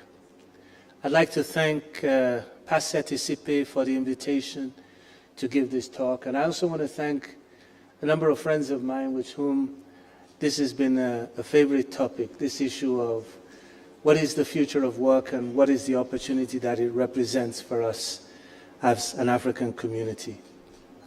So a few years ago, I was asked to serve on the Scientific Advisory Board of the UN Secretary General, Ban Ki-moon. And it was a very humbling experience where we had 26 people on this committee, many Nobel laureates and very distinguished scientists. And I realized actually that the Secretary General took us seriously. So this was during the development of the SDGs. And he would come and ask one clear question for which we would deliberate and give him some clear input. And I often wondered, why did he ask a bunch of scientists and engineers to give advice? And the answer is, he wanted evidence-based information that he could scale.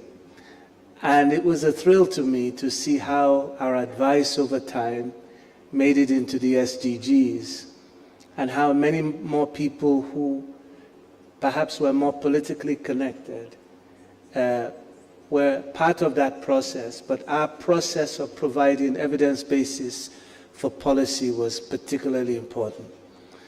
Now, if I look at the UN SDGs, we see lofty goals about eradicating poverty, providing clean water, providing energy for all.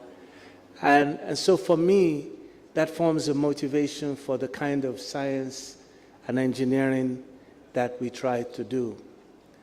And then when I think about a sustainable world, I think about a world in which the Amazon and perhaps also the rainforests across Africa can create the economy for a green economy of the future. Now, in the case of Brazil, what they've done is they've built new universities, they've tried new ideas in this ecosystem of the Amazon in a way that provides a new framework of how you do science and how you do technology without destroying the environment around you. And I hope that through this presentation, I will give some examples that will talk about the green economy that we can develop based on research that's already ongoing, that can transform the next few decades into the era of a green economy. If you look at the case of Brazil, what they've done is to transform that biodiversity into bioethanol for powering all of their buses and taxis. They create biofuels at a scale that's larger than most countries in the world, including the United States. They've also created an opportunity to leverage their capabilities in this area of energy conversion to be a country that's self-reliant and really very innovative in how they develop their energy for their energy needs. Now, in our case, what we've done over the last 25 years or so has been to bring groups of Africans together to work with groups of people in the diaspora. And today I'm going to give you a few examples of the kind of purpose-driven interdisciplinary outcomes of doing that type of work. And so you'll see examples of new lithium-ion batteries and solar cells that we are developing with a focus on the energy transition that's about to happen in the automobile and the home arena. I'll show you examples of solar cells that are also now at the threshold of application. And I'll also show you some sustainable building materials that can really transform how we do green construction in an African context. And I want to point out that this is the group effort of over about 200 Africans over the last 20 years as an example of what we can do in collaboration with the diaspora. Now, all of this is being conceived within the context of a circular economy. And essentially, I can simplify this by saying a world in which there is no waste, between how you make the materials, how you use them, how you treat the waste, not just in terms of wasted material, but also energy that is not captured, and how you integrate all of that through recycling into a continuous economic stream where the waste of a country represents its riches in addition to its primary raw materials. So let's start first with the motivation of the work on solar energy or energy devices in general. So we're all motivated by global warming and carbon challenges that represent all sorts of extremes in our weather fluctuations. And so in doing that, we want to seek alternatives to fossil fuels that emit CO2 into the environment. And so initially we thought of solar energy and then perhaps light emitting devices that consume less power. We also thought about batteries and supercapacitors for this world of e-vehicles that's about to happen. Now, in thinking about this, it's also important to think about the context of Africa and the context of much of the world. 3 billion people live on less than $2 a day, and 1.6 billion people lack electricity. So whatever solution that we envisage must be available to people that earn this kind of income. And if you think about it, in our own African context, within a global context, if you look at the world at night looks like this. And you see that much of the northern hemisphere has light, much of Africa and South America does not. If you look at those same regions and you look at solar radiation, I call this the map of possibilities. Most of those places that don't have light during the day have a lot of solar radiance. And so this map of possibilities then compels us. But in my mind, that's easy to do. Or you can start working on the solar cells of tomorrow. And in my mind, that's very possible. And we started 25 years ago with solar cells with efficiency of 1%.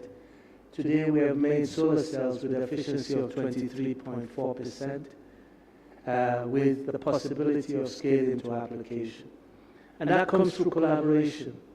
It also turns out when you take a solar cell and you look at it in reverse, you make a light-emitting device. So we started with light-emitting devices about 20 years ago.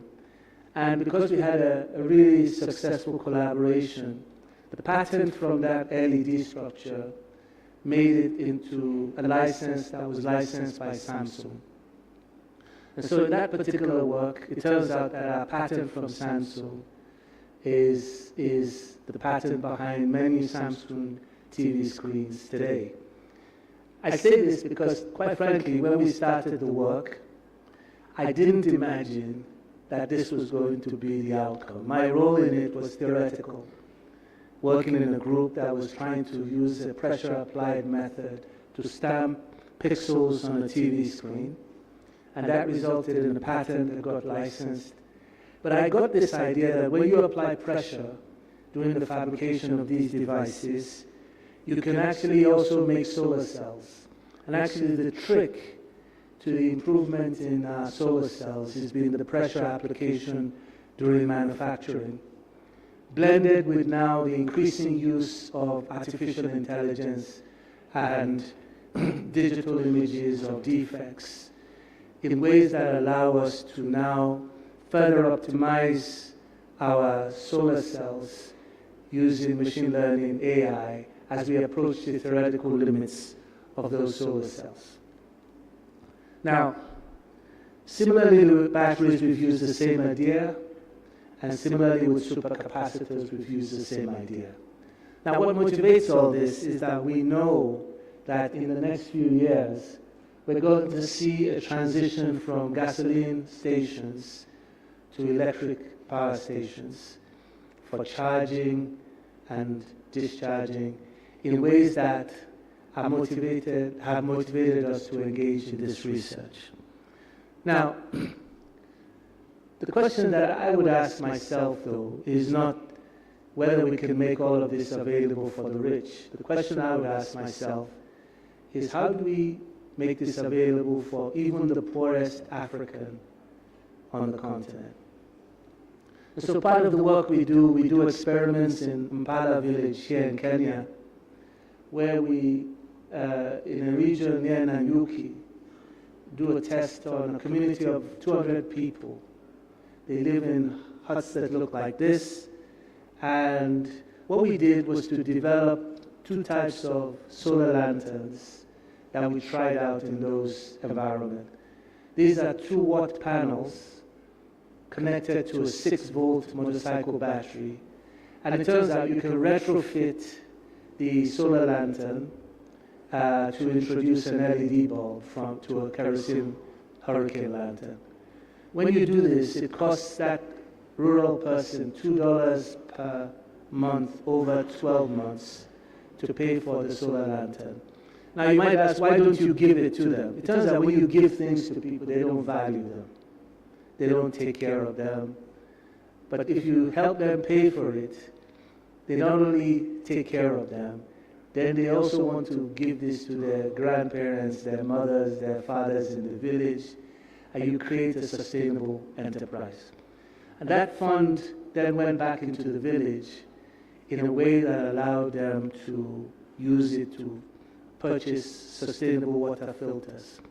Now what's interesting is you can make a slightly fancier one, which costs $4 a day, sorry, $4 a month, $48, and you find that people like one or the other, but everybody that earns $1 to $2 a day can afford this.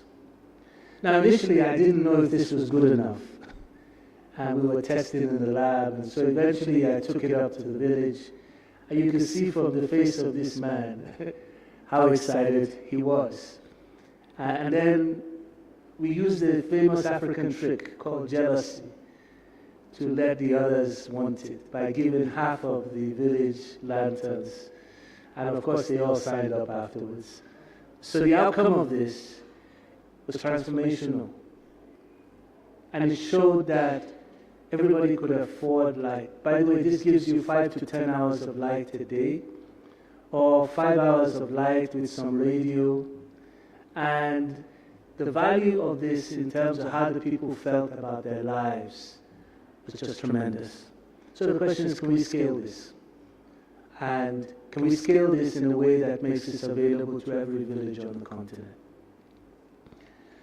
The other thing we found, by the way, is we started playing with solar energy for vaccine storage. We started playing with solar energy for mobile clinics that go across the Laikipia district in 1 month.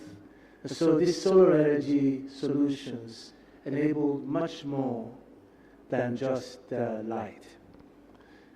Now, I want to move on now and talk about sustainable building materials. And so I have a friend in Brazil, Khosrow Gavami, who must be legally crazy. So Khosrow, every time you see him, talks about bamboo. So we call him Professor Bamboo Gavami. But what he did was to get me to become curious about bamboo. And I studied bamboo and realized it has a nanostructure. It's functionally graded with fibers that are more intensely distributed in the regions of high stresses. So as we started to understand bamboo and its structure, I decided to try to understand what happens when you compress bamboo. When you compress bamboo, its fibers of cellulose or hemicellulose undergo a combination of buckling and shear. So the critical conditions for buckling and shear actually enable you to understand what happens. And after the buckling, the fibers can bend almost to a point where they're 90 degrees to their original orientation. As you begin to understand that, you realize that bamboo has much greater potential as a structural material. And it led me and some of my students to develop a company called Soul Cycles that made bamboo road bikes. Each of those bikes, by the way, sold for $2,000 because people are crazy about eco-friendly materials in the US. Today, this company has morphed into bull bicycles.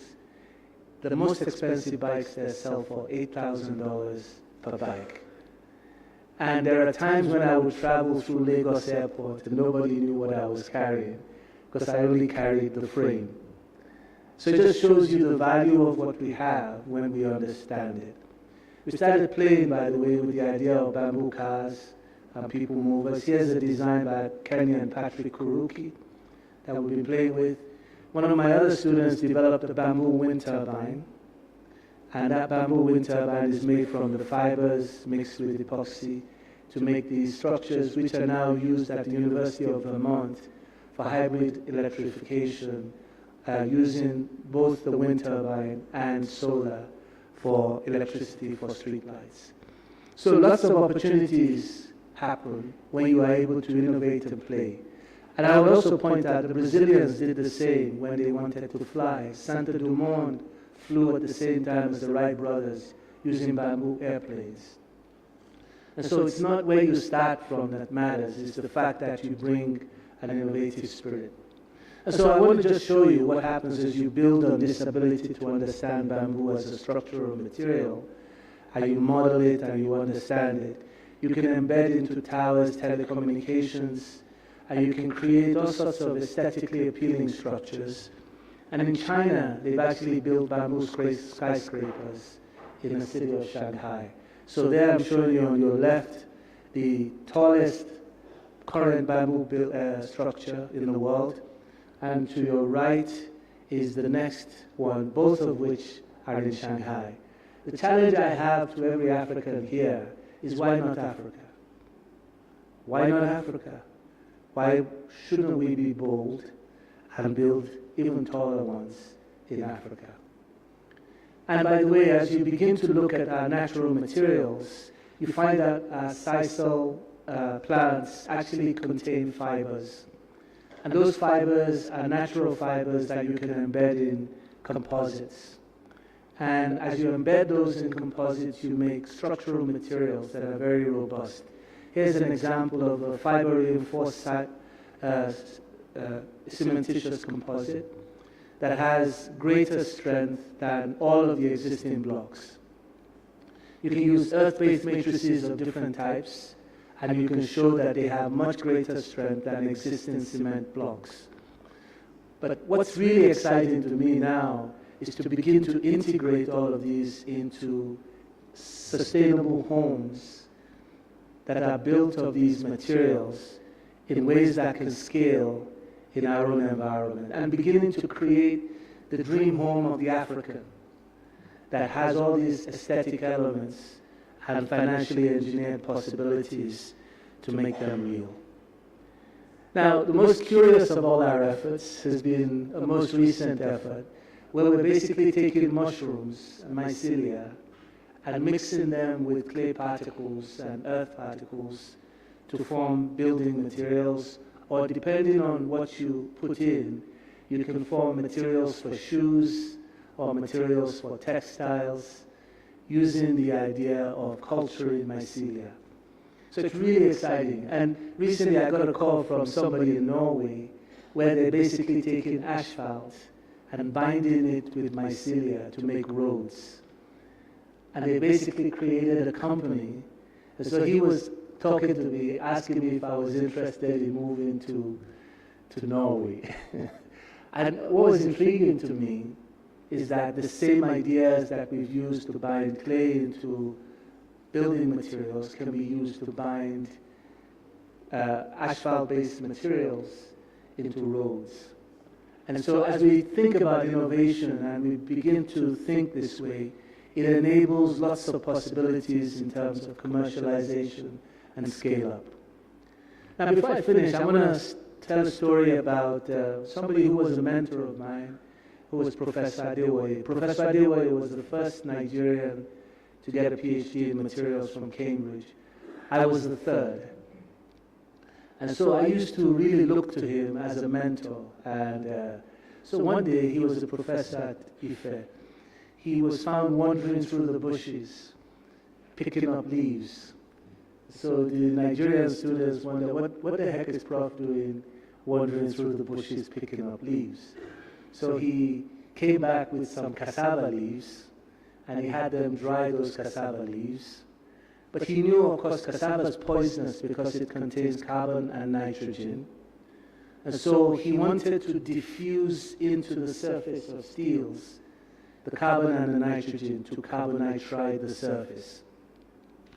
In the process of doing that, him and I supervised two students, Kwesi and Emmanuel and Edward Ampao, who got their PhDs showing that carbonitriding strengthens and improves the steel. But Tabiria Sumadu, who is the one on the furthest right, who also did his PhD with me, played around with the temperatures. And then he found that if he got the temperatures right, he actually formed graphene. So from cassava leaves, we've basically been able to produce graphene of the highest quality. And to go from where we are now basically needs an oven with well-controlled temperatures to scale up. And we've actually also taken the time to understand what's going on. What actually goes on during the in-situ deposition in a pack cementation process is you grow graphene nanotubes. And by controlling the temperature, we can basically, at the time, we can grow them at the nanometer scale, and we can grow them with different morphologies in a way that enables us to make graphene commercially. We can scale this to whatever level we want. And so we've studied the structure of the surfaces produced by this deposition method, and we've also measured friction on those graphene surfaces. And what we basically find is that the graphene surfaces have near zero friction. If you know anything about energy losses, materials with near zero friction basically are amazing. So we have now a scalable method for making really near zero material, near zero friction materials from graphene. And it's interesting, this idea of doing this was first proposed in 1983, and through work by different folks, they've been trying to make superlubricious surfaces with low friction, but ours is the first scalable method that is now available in a way that's very exciting. What's also exciting, of course, is if you look at the wear rates of these materials, the wear rates are low, the friction is low, and what it does enable us to do is to start thinking about all the different components that we can make and coat and scale up. And we've already made a number of these structures in our industrially scalable way. Now, in the same way, another student came up to me and she wanted to recycle eggshells and bone.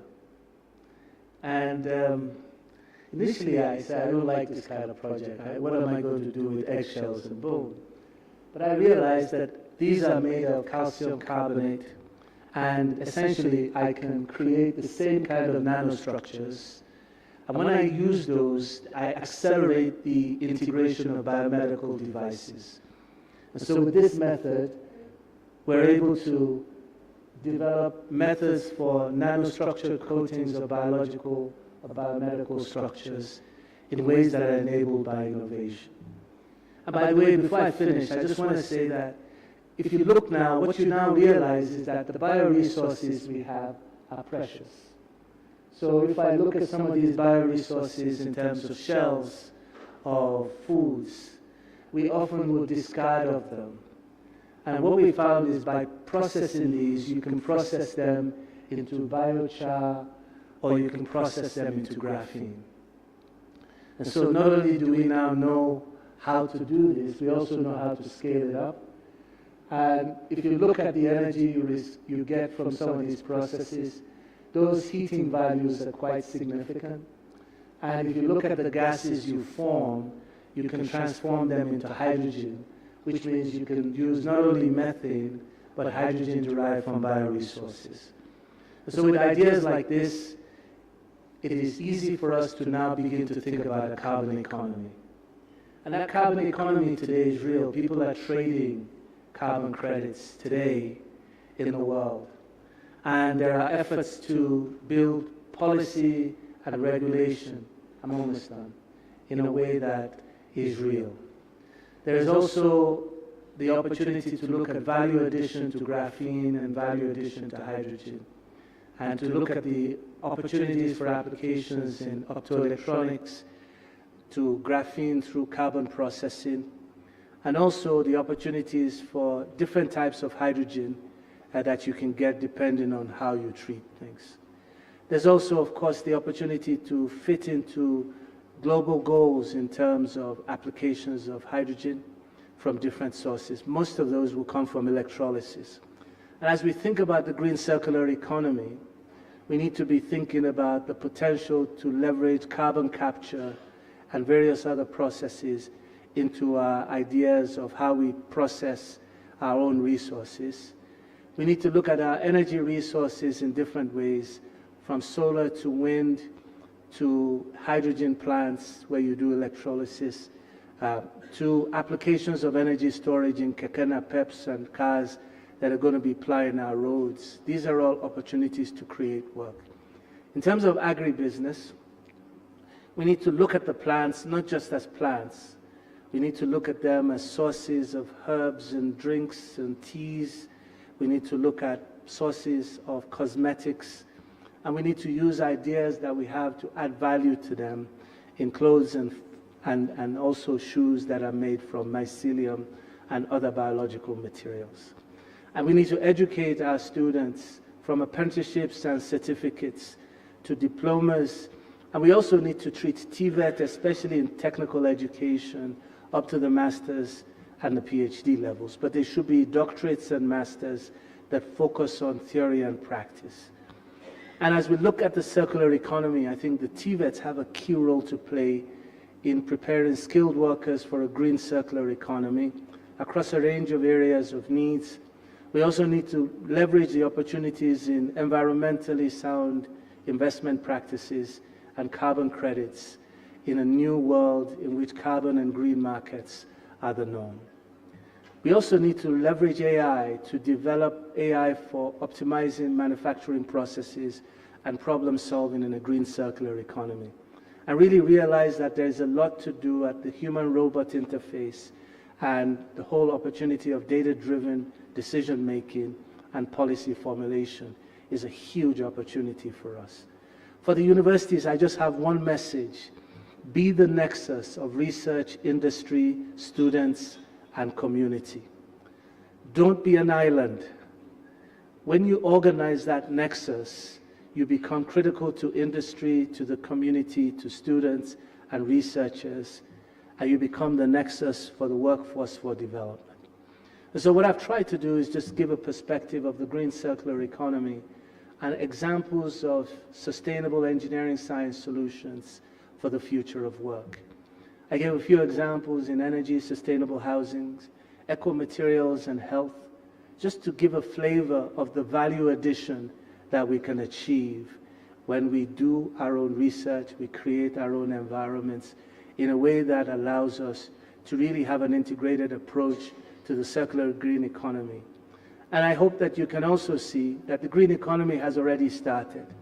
The real question is, why not Africa? And I think we need a plan for a new generation of real African lions in a green circular economy with Africa as one of the leaders. Thank you.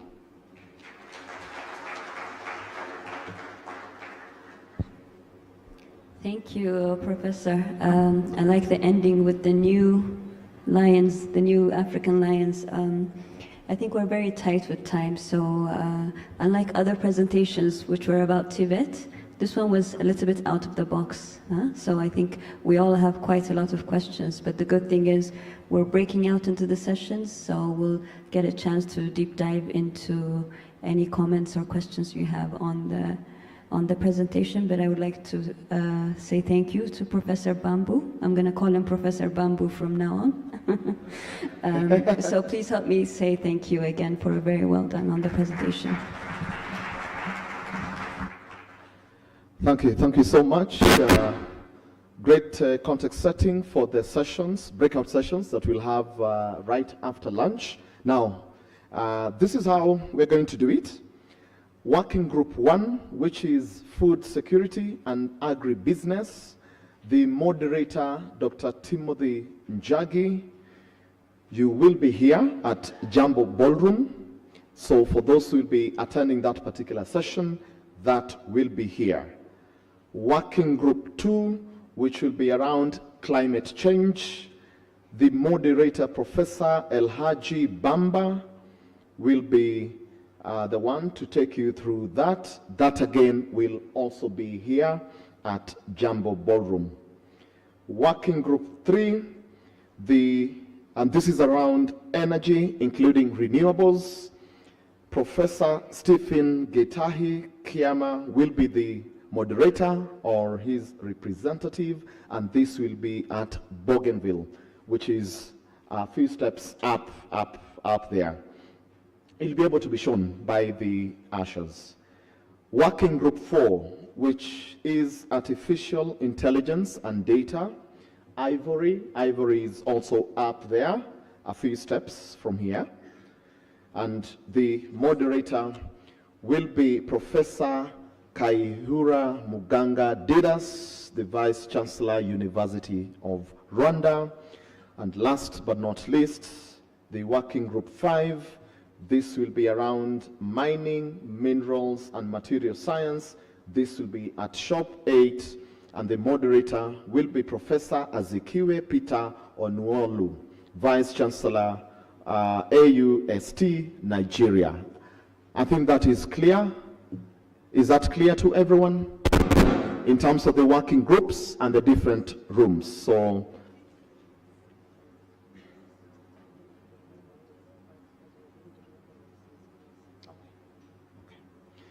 I am informed that we all are required to move out of this room with our belongings because the room has to be rearranged to be able to accommodate the two working groups that will be handling the proceedings from this. Once again, as you move to go for your lunch, kindly move with your belongings so that then we can allow the hotel staff to be able to prepare this room for the next breakout sessions. The meal cards will be given indeed as was the case yesterday, and we have the ushers to guide you in that. I would also request that after lunch, we proceed to the different working group rooms, so that then for those who are required to be here, you come here. For those who are supposed to go to the other rooms, Ivory and Bougainville, then we proceed as such, which means we shall start at 3 and we target to finish between 5 and 5:30.